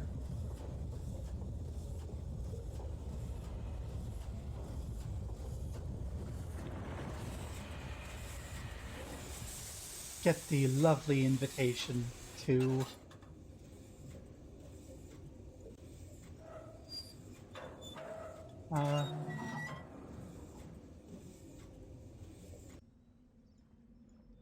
well, to the big. Oh, we heard the boom. Yeah, that's the thing eating you, or trying to eat you. It wants to eat you. You have a little switch to bring down the food.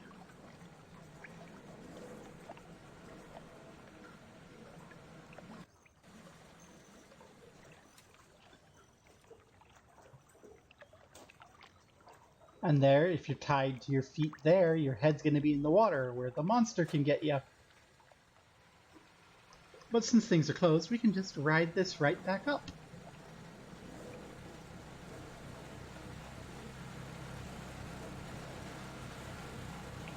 Never have to putz with the submarine again. And what do we have? We have a prison cell with some Rivenese captive napping against the wall, awaiting his turn, or her turn, their turn, die, and they see me. It saw that they saw me. They wonder who I am.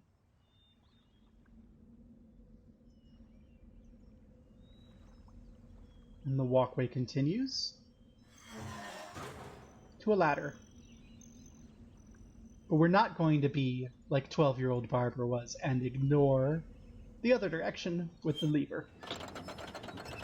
Because this queued probably 2 or 3 weeks of not having any clue what the hell to do next. Because I couldn't find that little lever. I love, incidentally, the view here, where you can see the village, and you can see the school, and you can't really get to the school from the village very readily. Indicating that in addition to the school teaching the colonizers' language and culture to the people, it's a limited number of the people. Which makes sense because Gen's presenting himself as God. This is not a school to teach all the children. This is a school to teach the priesthood. To teach the favored children, the upper class children. And this guy is gone, and he didn't come out. What the heck? So clearly there's somewhere to go. I know the answer. I'm just going to do it. This actually took me a while to find, because why would I fuck with the grate? That's gross. And this brick arrangement always looks like an angry alien to me, right? You've got the little narrow eye, you've got the big shocked eye, little nose, and then the big brain. And it's closed. There's a lever, we can get out.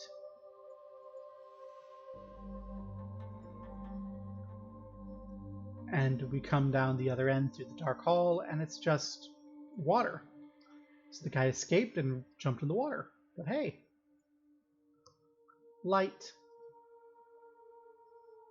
Light. You can light the whole way.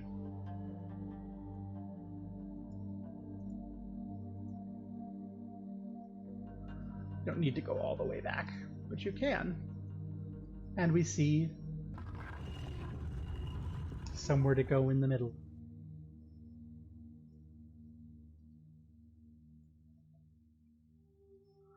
We have found one of the puzzles. All these animals on stones. Platypoi. Bug. Fish. Little aardvark thing. Bird. Frog. And you go, wait a second. These are those domes. And we go, yeah. And now we go out and we look at all those eyes. Let's see if I can remember the puzzle. Fish is definitely 1. You're 2. Beetle's 2. Frog is 3.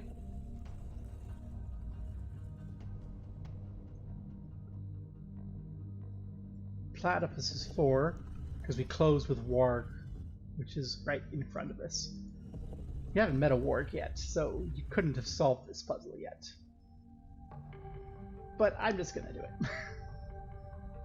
I remember the puzzle solution. Yay.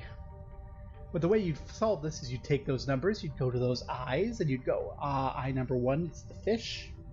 Eye number 2 makes the bug noise, and there's a bug symbol around, right? When you fill that place with water. 3 is the frog. 4 is the platypus thing. There's not really a symbol there. And then 5 is the shape of the warg, but you don't know what that sound is yet. So I guess you could have, if you just recognized the shapes, get here.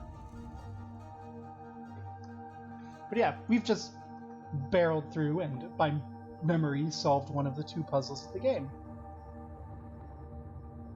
And we have a burnt linking book. But it still works, thanks to the bark. We can go to another world.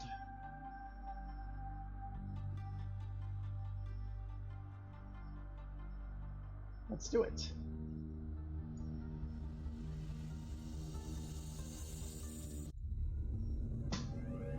Hey, it's the cover art. It's exciting, we get to explore this world. Not really. You don't actually get to explore these other worlds very much. In fact, there's nowhere we can go but back towards this linking book.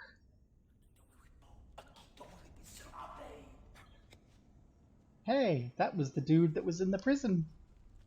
And that's the masked dude who took our book at the start of the game. And they fucking shot us with the same poison dart. We're dead.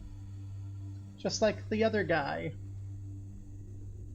But we're not. Trying to make a thinking face, but I don't have any hand tracking.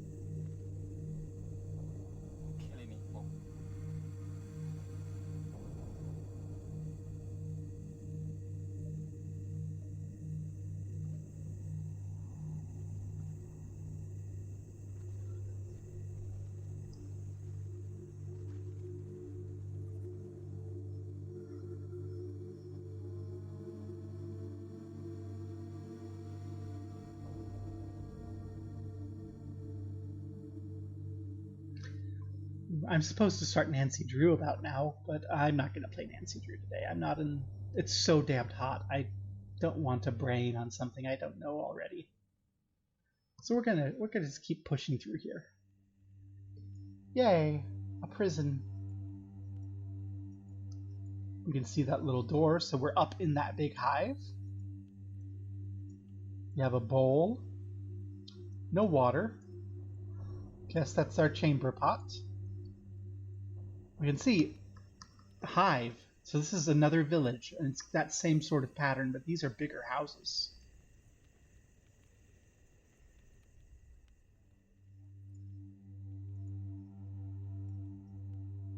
But there's just nothing to do. Well,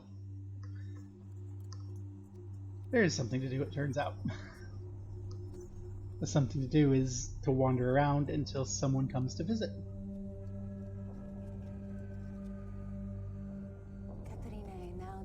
ye palo. Yapa ay manay yelepo. Miotisay. Bekaretere wira pe yelo kene falapo. Tisay. Why te fulupe? Yay! There's not enough Rivenese in this game to learn Rivenese, but I think people have talked to the developers and gotten the conlang. But yeah, we have books! Hooray! We have a small journal here from Catherine.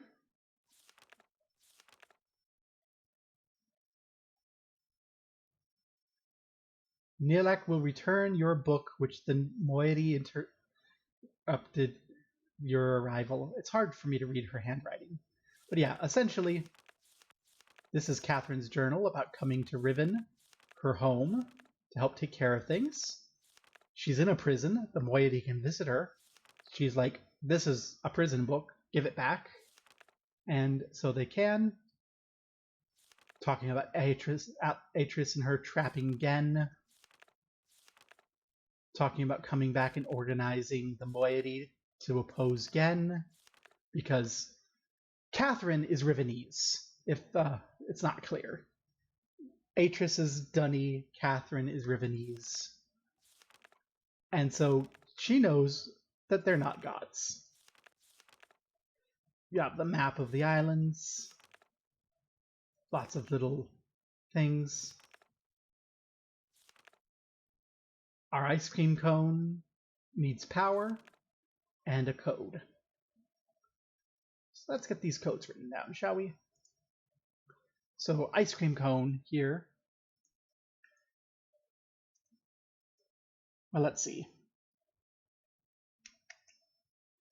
I forget which one is one. Oh, no, we don't forget which one is one. We know that sideways is 5. So this is 5, 4, 5, 4, 1. Right, there's our sideways 5. There's the 4 from the game. The 5 from the inside of all the 5 symbols. 4, and then there's our 1. And we can notice 5 is the turned 1. I do adore it. And it goes on talking about how that essentially breaks open and sets things, and then writing this age to help people flee because Riven is dying. There's lots of lore here. Should read it. And oh, someone's coming back with another book. It's the same girl. It's Nika. Ibuko mobuko wisipo. Na vene, tapa mo revene beno.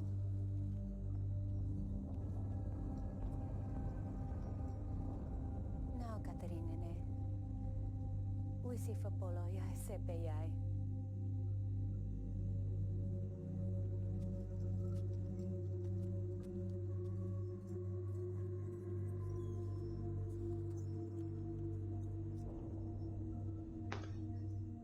And let's save our game here. Let's save it here. It'll stream through. We can now die. We can kill ourselves here because we have our prison book. We've gone into the prison book. The moiety's like, well, let's burn this.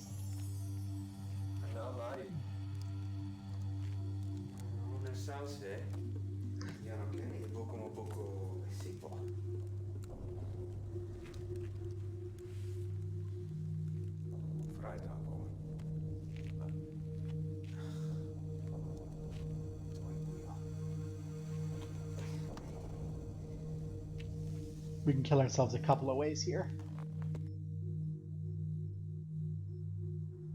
Yeah. Game over.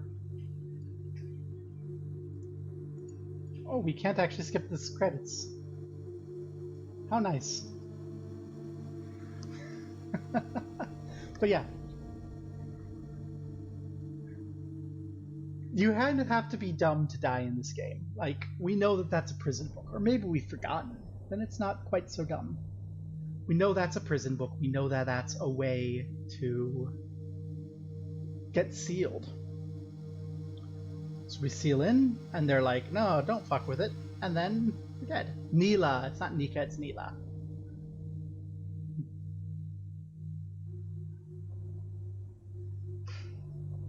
Yeah. Dead, lost, gone. I was going to show off all of the endings, but if I can't skip the credits, I might not. I know a solution. Oh no! Whatever happened to the game?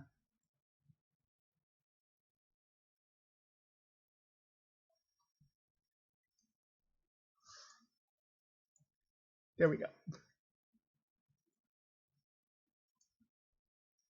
So we don't do that, obviously. And now we're here. We can leave. We can never deal with the moiety again because we got what we need from them. And there's nothing to do with them anymore. And now that we're out here, if we want to, and I kind of want to, we can lose the game again.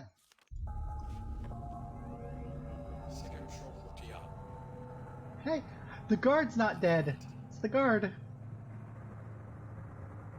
The guard lets us out of the book. Yay.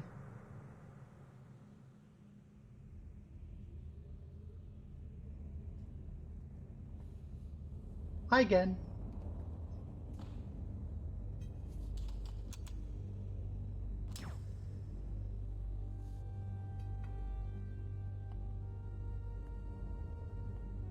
Forgive me. I don't believe we've met. I am Gan, and you must be the one whom Atris sent to trap me.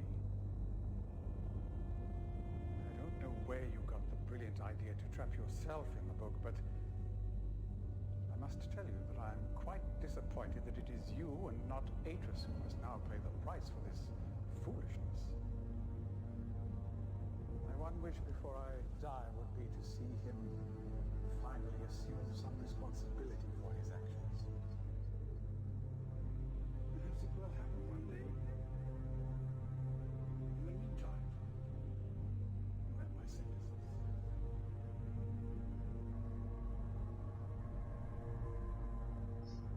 Yeah, he just fucking shot us. We're just dead.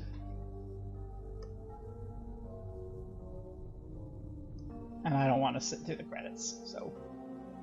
Oh no, the game. We can also get another bad ending at this point, with a little bit more work.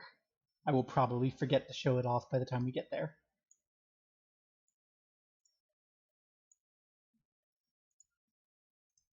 Yeah. Let's go ahead and continue on, right? We've got our book.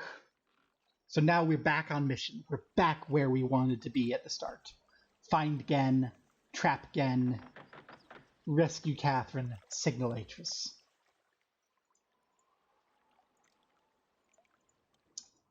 We know where the domes are on 3 of the islands.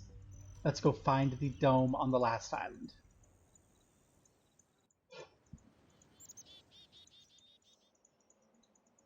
Alright, there's the frog shape, if you actually have to solve the puzzle.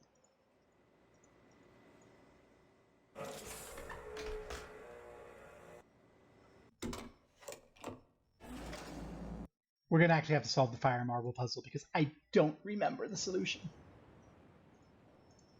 Hey, look! Door's closed.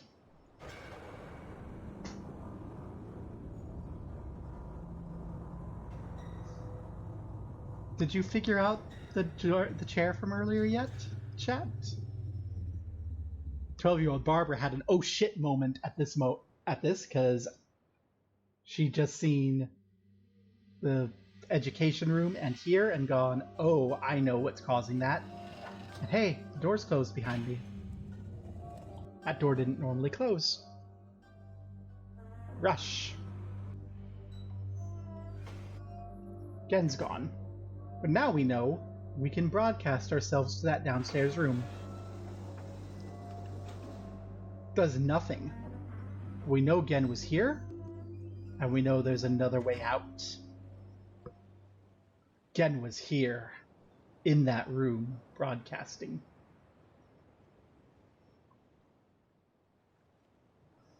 Well, now if you're 12-year-old Barbara, you spend days trying to figure out the thing that you should have known from the beginning. This is big enough to crawl under. Hey, look! There's another way into the room.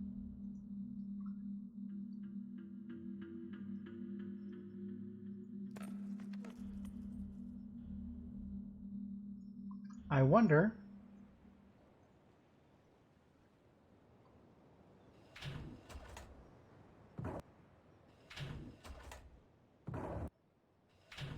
if there's another way in. And lo and behold, there is. Now, if you're 12-year-old Barbara, you did the one before this and found yourself in the same dead end. But we're going to go here because this is going to open up a new way. We can now get in to a place that we could never have accessed. That front door's there. We could go here or here, and they were both blocked. The previous way, with this door here, would have taken us to another block. We come in here.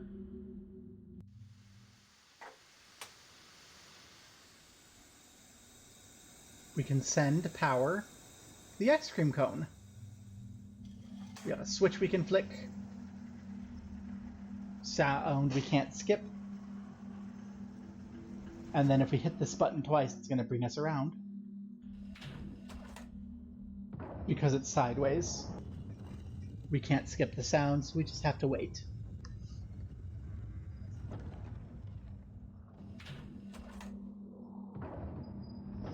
I think it's faster to go around and skip the animations than to use this. We'll do it this way. Hey, one of the two doors here is open. Look at that. Another switch, probably to open the other door. We get to hit this button twice. How thoughtful of them to let us turn and come here.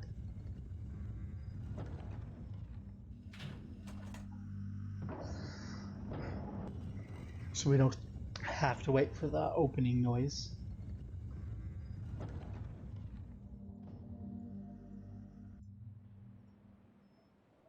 And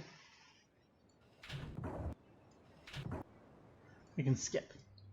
And we can come over here, finally. We can see these symbols, which hopefully we've figured out represent the islands, right? We have Boiler Island, Gold Dome Island, Jungle Island, Map Island, and the secret Tree Island that we haven't found yet. We have power coming in here, presumably from all the geothermal sources, going out to all the different islands. This gold dome is the power plant.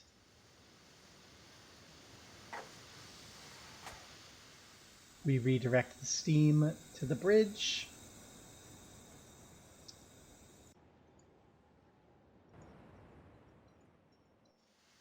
Steam to the bridge.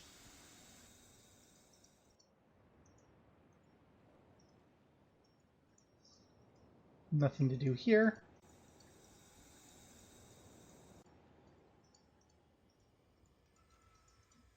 And nothing to do here, although there's a little wheel over there, and there's another walkway, so we know we can come from that way. We just can't get there.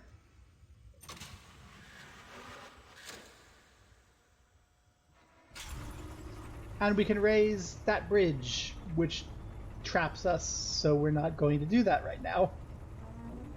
But hey, that bridge becomes a stairway to whatever's on top. I've already referred to it. It's the fire marble puzzle. I'm going to actually have to go through and solve it because I don't remember everything. So let me make my notes. Oh my gosh, I wasn't keeping notes earlier, so we're gonna actually have to go back and re-find the things. But yeah, we have what was it? Boiler Island, Slit Eye, Jungle Island, Half Open Eye. When I had a physical notebook, I drew the picture of the eye. Because I don't remember what colors the stones are. I don't remember where they are. I can never remember this puzzle. It doesn't change, so you can, in theory, memorize it. And when I occasionally get the head in my mind to speedrun Riven, I look up the solution and memorize it beforehand. Yeah, we still need this. We still need this one, and we still need Survey Islands. No, accidental closed door. So let's go back to Survey Island, right?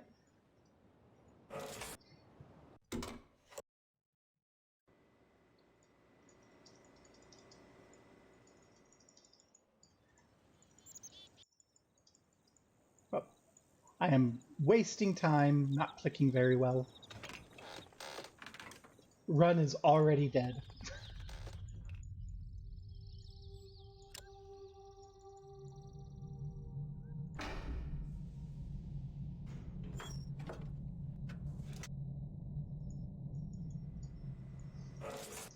Although, you don't need to go to Survey Island, so why would I be doing this? But yep, here we are. And I said we'd come back, because I need to know what these colors are. Which means playing with our colored lights here.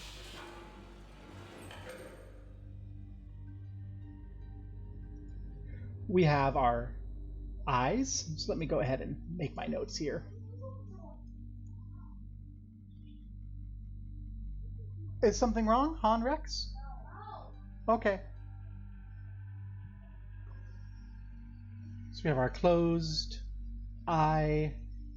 Oh, there's it's half open eye. The line, I think it was on Jungle Island. We have our closed eye, half open dot, open dot, half slit, dot, slit eye, and half open line. These are going to be, well, I already spoiled it. These are going to be colors. We have, it looks like blue for the half slit dot. We come over here to the, there. Oh, hey, that one's green.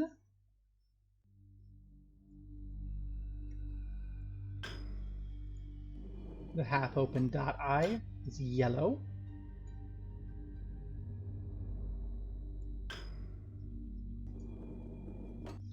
Closed eye is orange. If you're colorblind, you're fucked.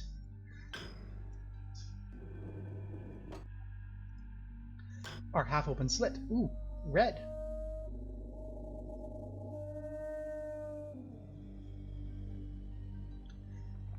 And we see the monster.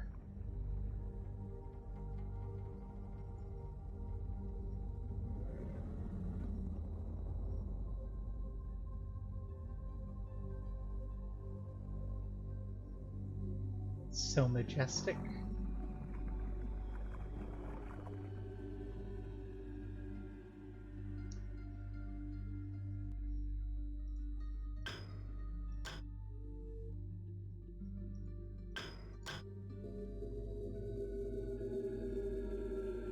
Second time it comes up again. Third time it arcs and goes away. Seems it doesn't like red.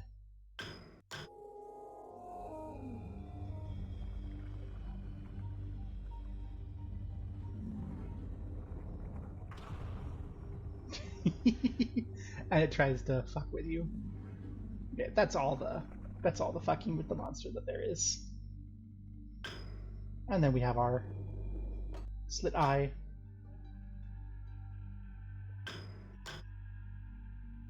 Which is broken. We don't know what it is. But we have our colors.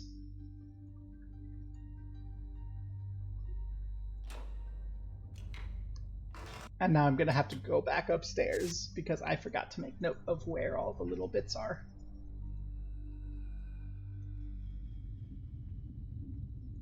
We'll watch it on the way up this time. I'm not going to skip the animation. I'm not going to be mean to you. I have my hands away from keyboard. Because, you know, you should be able to see the cool, pretty animation. As we go up away from the fires of the core, the burning, raging geothermal flames through the water, which is held as a lair, and up. Burning geothermal flames, as if you forgot that this world is about to kaboom and it's only Atris scribbling, keeping it from going away.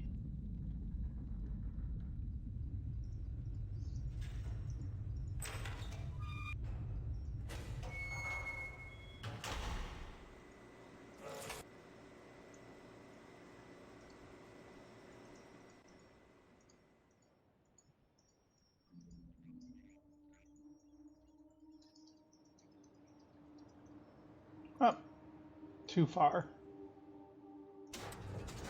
There's a reason it normally takes me, like, when I decide to speedrun this, my first couple of runs on a day warming up are like 30 or 40 minute runs, because I just make little fuck-ups like that.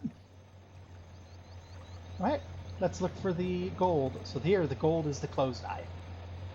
So, map, island, closed eye, which is orange. Jungle Island is red. Boiler Island is broken. We don't know what color that is. We are going to be forced to do trial and error at some point.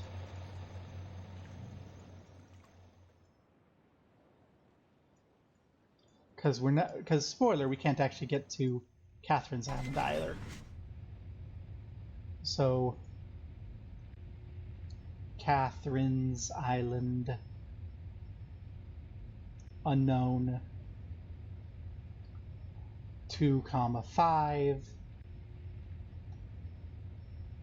of only square.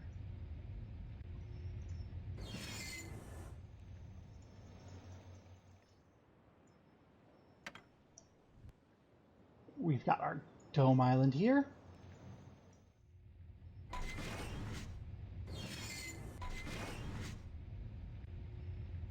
So, Dome Island. We don't know its color yet. It is 1,5 top right of Dome, which is how I'm going to record that little square, because I know what that means. Boiler Island.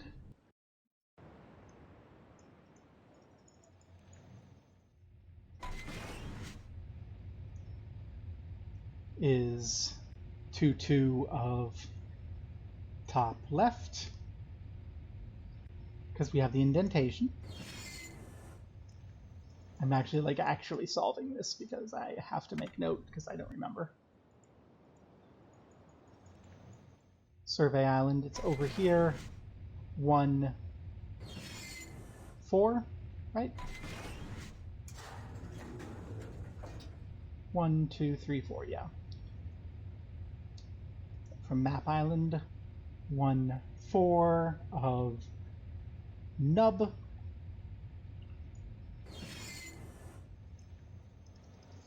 And Jungle Island, our marker is at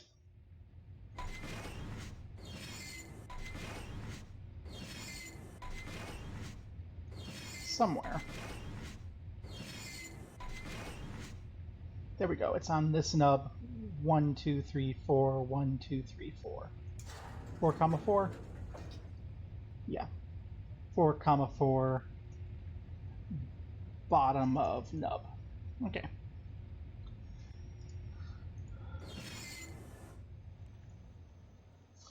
Catherine is unknowable, so I'm not going to worry about that. Boiler Island is broken, we don't know, so we just need to find the bit on Dome Island, and we'll have all the information we can have to solve this puzzle. And to get there, we're going to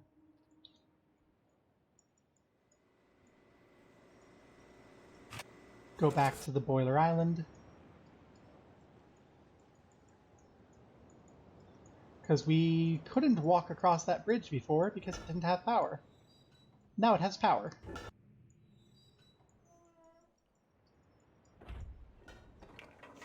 We're getting a little bit more sense of how I play this game normally.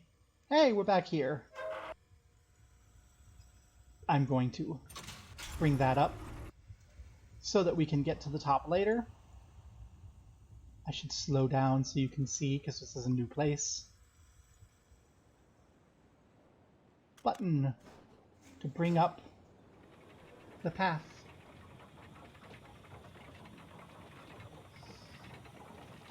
Which means we can go down somewhere. I wonder where.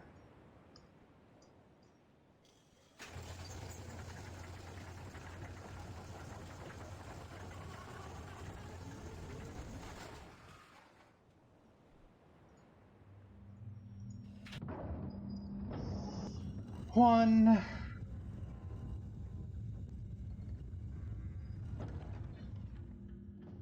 Two. This is not the fast way to do it. The fast way to do it would be to have left this pointing the right way when we left. Because you can see we have another click to do it.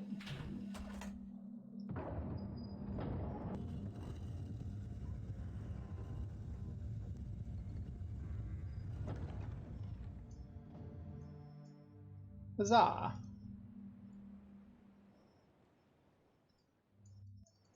Before we go there, we're going to find the other dome. I know where it is. We saw a little thing here earlier when we were below and around. Now it has a button.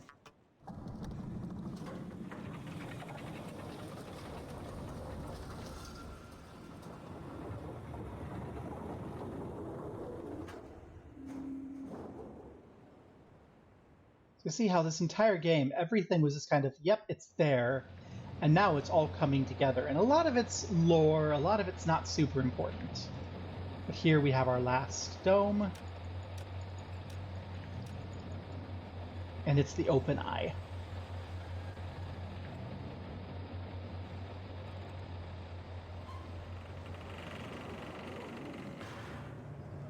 And our open eye with the dot is green.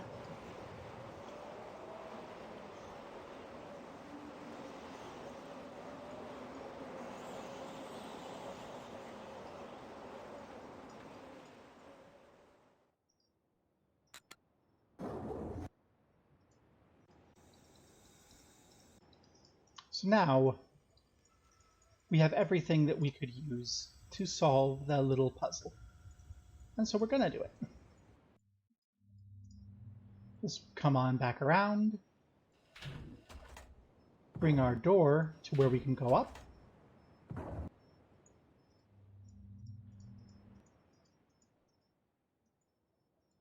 And we have a grid. We have colored stones. There's the grid from the map island. So Boiler Island, Gold Dome, Catherine's, the jungle, the map island. And all those little grid points from the other thing. First time through, not knowing what you're doing, not knowing ahead of time, you're going to play with that survey device. You might make note of things, but you might not think to make note of things until you get here and go, oh, this is the puzzle. So let's see, we know Jungle Island is 4-4 at the bottom of the nut and is red. We know Map Island is 1-4 on the nub, orange. We know Dome Island is green at the top right of the dome at 1-5.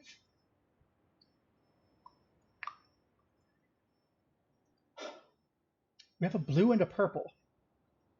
That other blue might have been a purple, so our broken question mark light might be a blue instead of a purple. So let's try that for Boiler Island. In the top left, in 2-2, let's put a blue,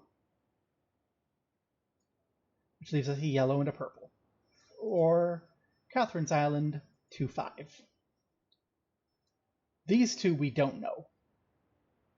This one could be any color, this could be any color.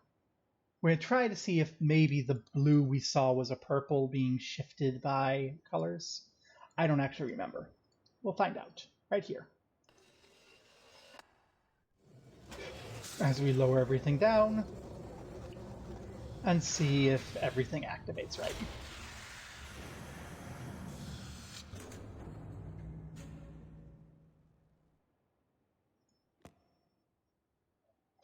Something's wrong. Let's try purple here. And if this is really wrong, I'll just look up the answer. Nope. Let's try putting the purple there and the yellow there.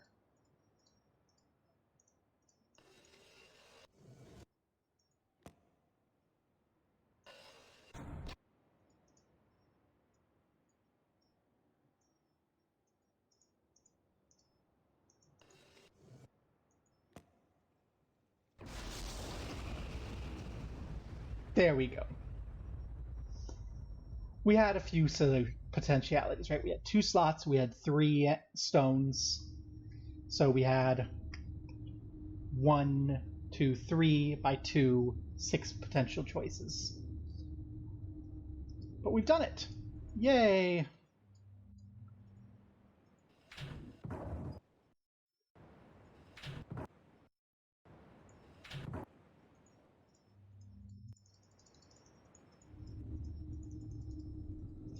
Now the only thing we have left to do is decode the numbers for the dome. Which I hope I left open. I did. So I took a little snippet here of our dome. Let's see if I can share that here.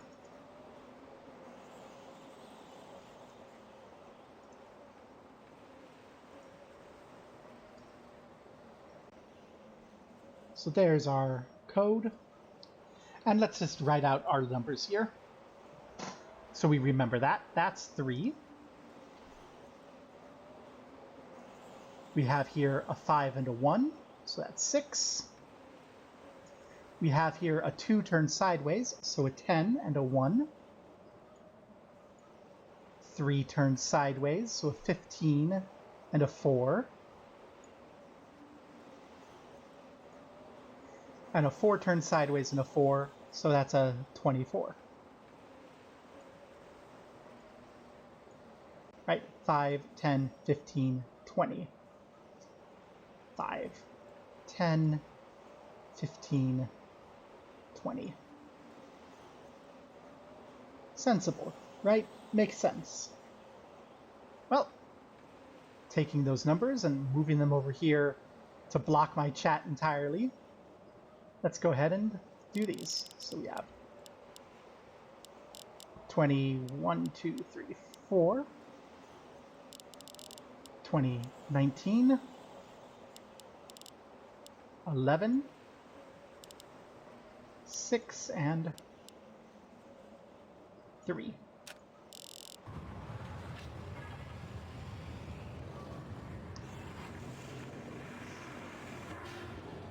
Even taking my time and meandering, this game's only going to take me about 3 hours to beat. Because I know some of these puzzles. Like, I'd say if you don't know what you're doing, this is a 10 to 20 hour game of just being lost and confused sometimes.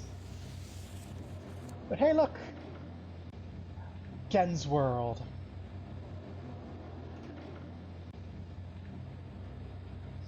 Which you can visit this before the moiety. I should have visited this before the moiety, because then we could talk to Gen, and Gen would be like, oh yeah, well, go get your book back, let's leave. Yeah.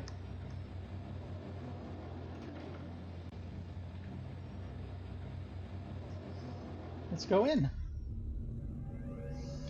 We're in a cage again. And we can see Jungle Island.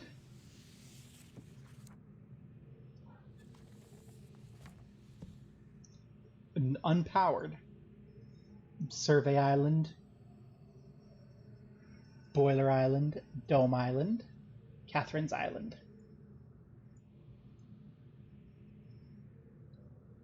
And a button. May as well push the button. It's the only thing we can do.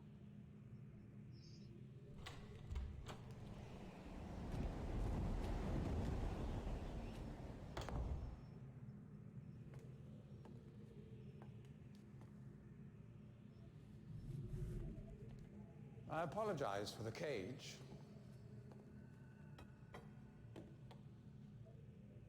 I'm afraid this situation has often required of me a more primitive code of conduct than I might otherwise have chosen. I am Gen. I assume you've heard of me. Yes. Well, I suspect you have acquired some false information of who I am now. Not that my son would have lied to you about me. No, not Atreus. It's just that, well, I'm sure he believes me to still be the depraved father I once was. Yes. I even tried to kill him once. God, if I had accomplished that, who knows what I would have become. A great father indeed, who tries to murder his own son. Thankfully, he trapped me on age 5, a prison of my own creation. No books, no precious inks, no ages to link to, nothing but my own foolish ambitions. That was 30 years ago. 30 years, 30 lifetimes, what does it matter? No sentence could be too harsh for the man I was. But I have changed.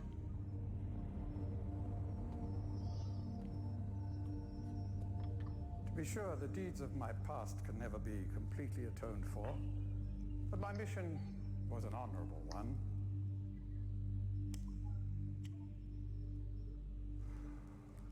I'm sorry, this is all a bit awkward. It's been a long time since I've attempted to persuade anyone of my intentions. Most of the people here have already made their minds up about me one way or another.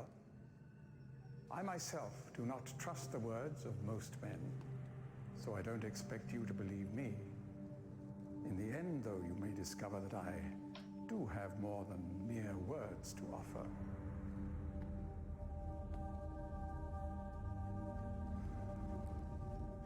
Atreus' choice of punishment has been hard on the people of Riven, and many have suffered because of it.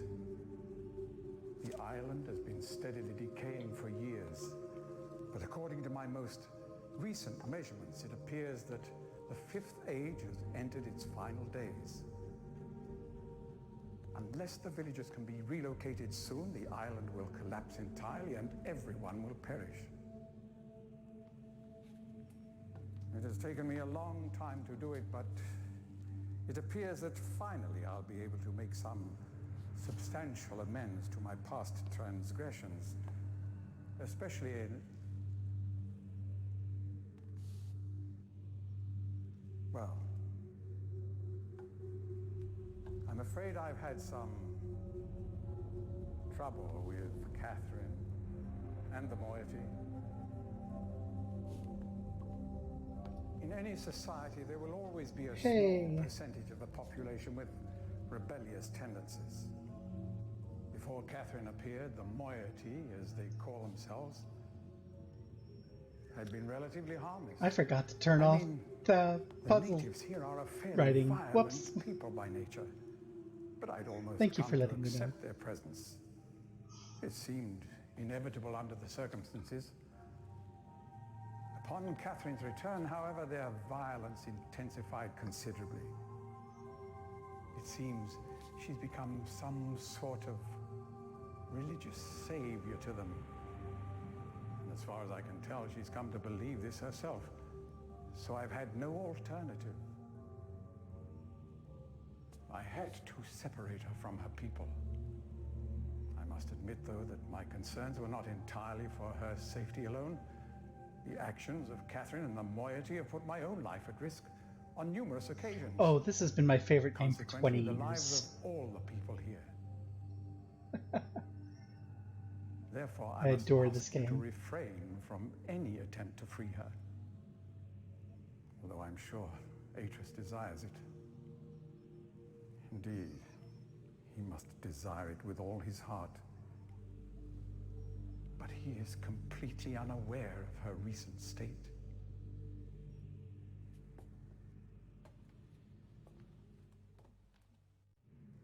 Which brings me to the point of all of this. The linking book you brought with you. You're very fortunate to have recovered it. If I may. Thank you.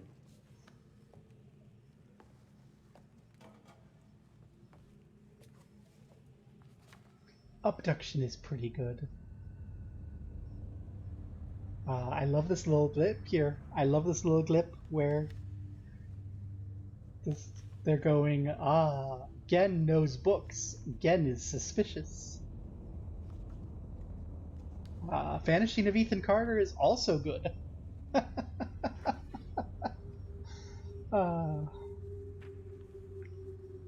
But no, my main reason for streaming this is I have a lot of friends who won't, who get frustrated playing this game, and I want to be able to, let them see it, let them see how this game plays out, because it's one of my favorites. And normally, when I get the urge to stream this game, it's because I want to try and beat my speedrun time, and I haven't yet.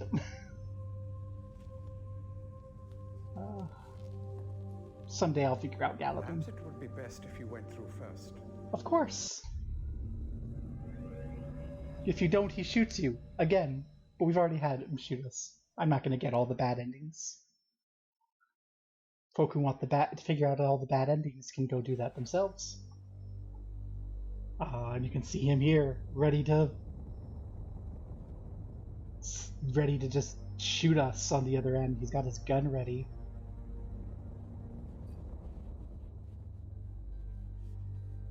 Lying little bastard.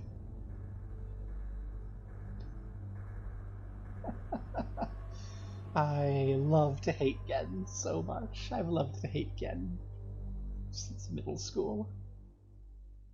Oh, this is such a... Yep. Now, if we wanted to, we could go back into our one-man prison and just get fucked. And hey, look.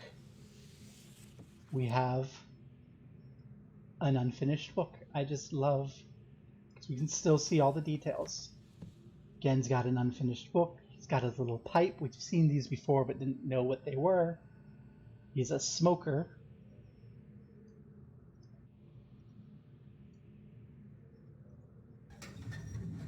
We can power everything up.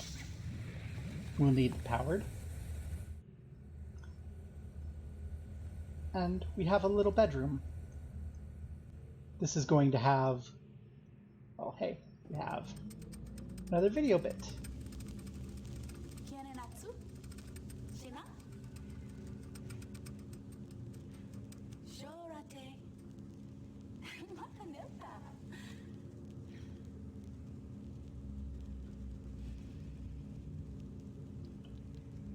Tagamem, san botegan shem, fasi.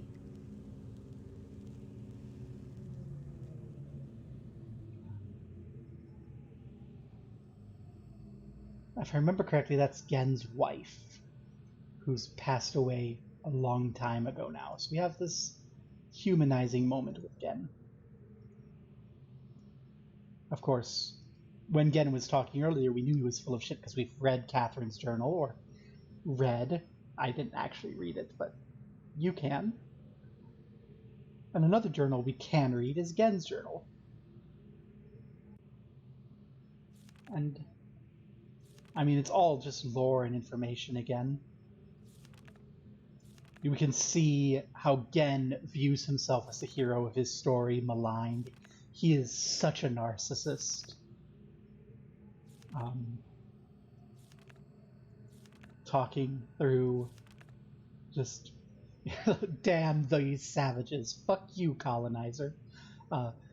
Since everyone who's shown up to watch this has been not a regular, for context, I'm Wendat, I'm Native American, so, you know, the colonizer narrative on this, I go, I beg your pardon, fuck you, Gen. But yeah, we're down here, and we can look in the drawer, we can see Gen's changes of clothes, all very modest, very simple. Gen thinks of himself as an aesthete, as a scholar, as an important person who is fundamentally good and elevating these lesser people. This is important though. Click, click, ding, ding, ding. I need that. Because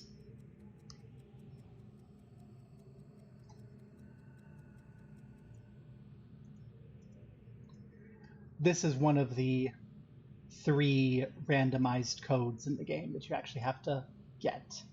Oh, and you can see that might have been Gen's mother that was there, but yeah, Gen's parents. No, Gen thinks of himself as important, as caring, as kind, as doing what he needs to do to, like, educate Atris. Where the hell is the switch? There it is. I lose time on this so often too because I forget where the switch is. But yeah.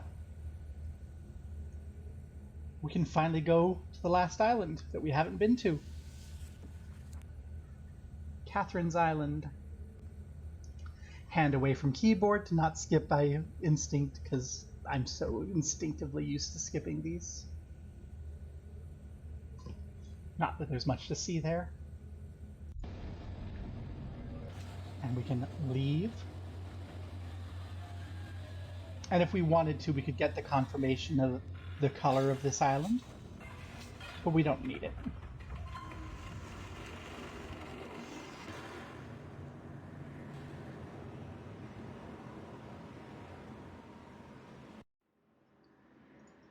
And our cave. Coppola Records. You sound familiar. I'm just looking at the speedrun boards again, see if I recognize you.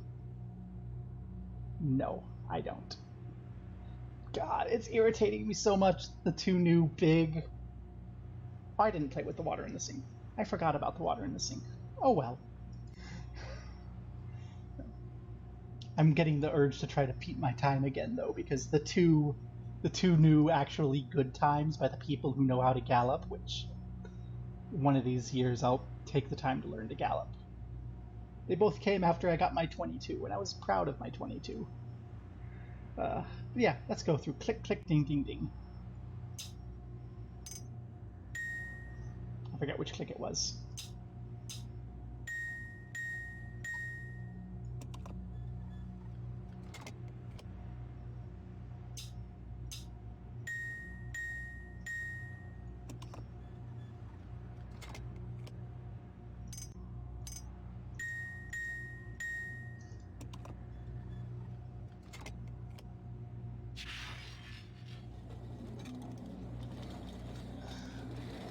And up we go to say hi to Catherine.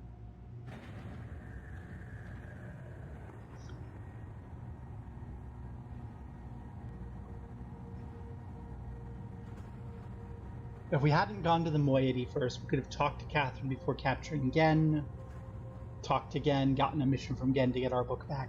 I completely forgot that that's the order that shows you the most until I got there.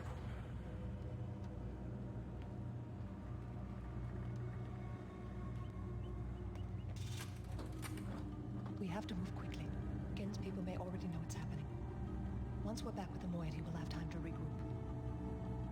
Can I see the book?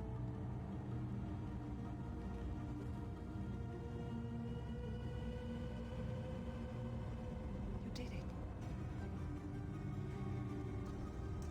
We're all free. You're captured again.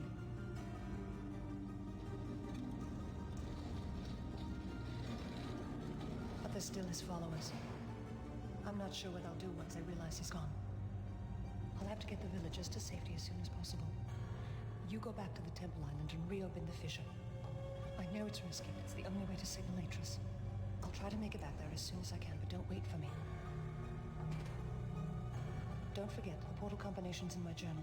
Good luck. Because we didn't do the right order, it's like, what the hell's going on? Whoops. I forget how she knows that we captured Gen.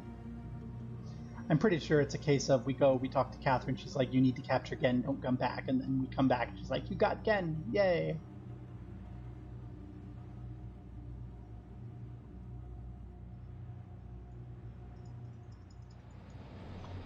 Oh, and here we get the confirmation of the color.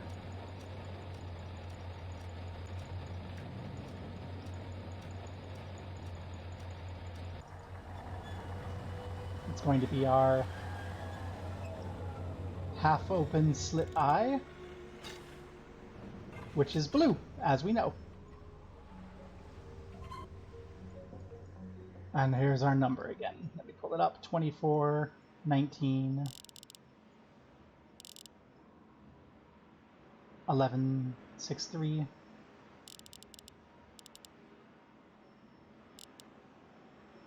This is another one of those changes every game things, so you actually have to go to Gen's journal and get that. So, like, the things you actually have to do to beat the game, you need to go to Gen's journal to get the combination, you need to turn on the fire marbles, you need to go to the Moiety Age to get your books back, you need to capture Gen, you need to rescue Catherine, and you need to get that code from Gen's basement, and you need to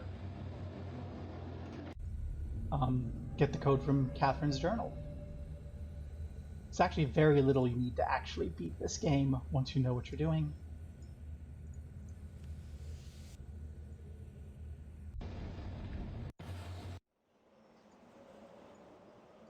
But now we're back. The elevator's up because Catherine just used it. I don't know why Catherine came here instead of going to Jungle Island, but it's a nice little detail.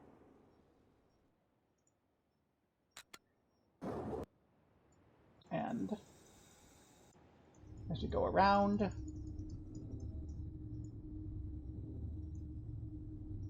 we have a problem because I forgot to put that bridge down. Oh well, we can just do it here.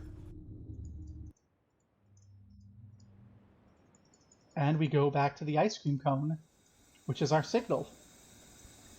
Make sure that's up. And we already read this from the journal. 54541 this time around.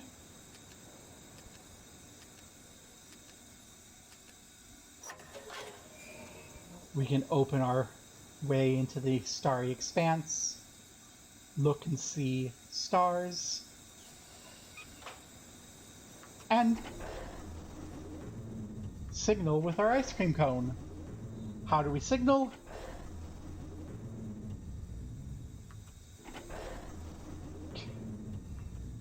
I would not be surprised how many people press the buttons that many times.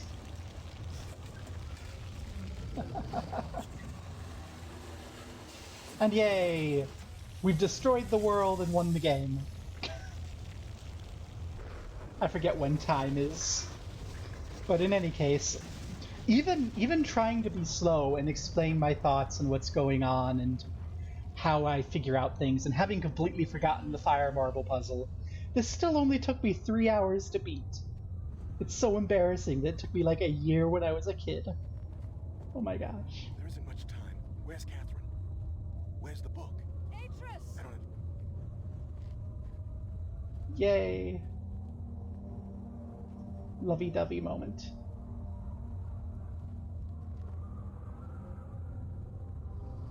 I don't think I'm going to do a speedrun attempt, though, because I didn't sleep. I thank you. As do I. You've accomplished more than I could have hoped for. You've given me back my life. The path home is now clear for all of us.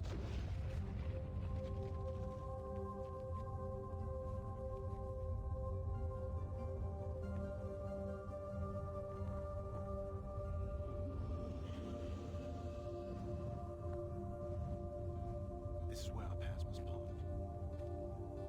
Perhaps we'll meet again someday.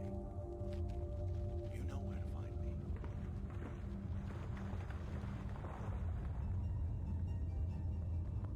Goodbye, my friend.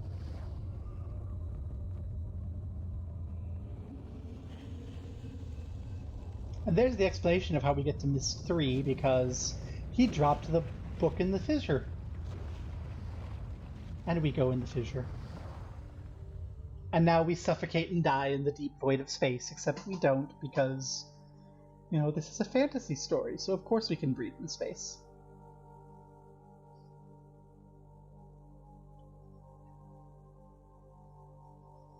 You can see the fifth age there, drifting away.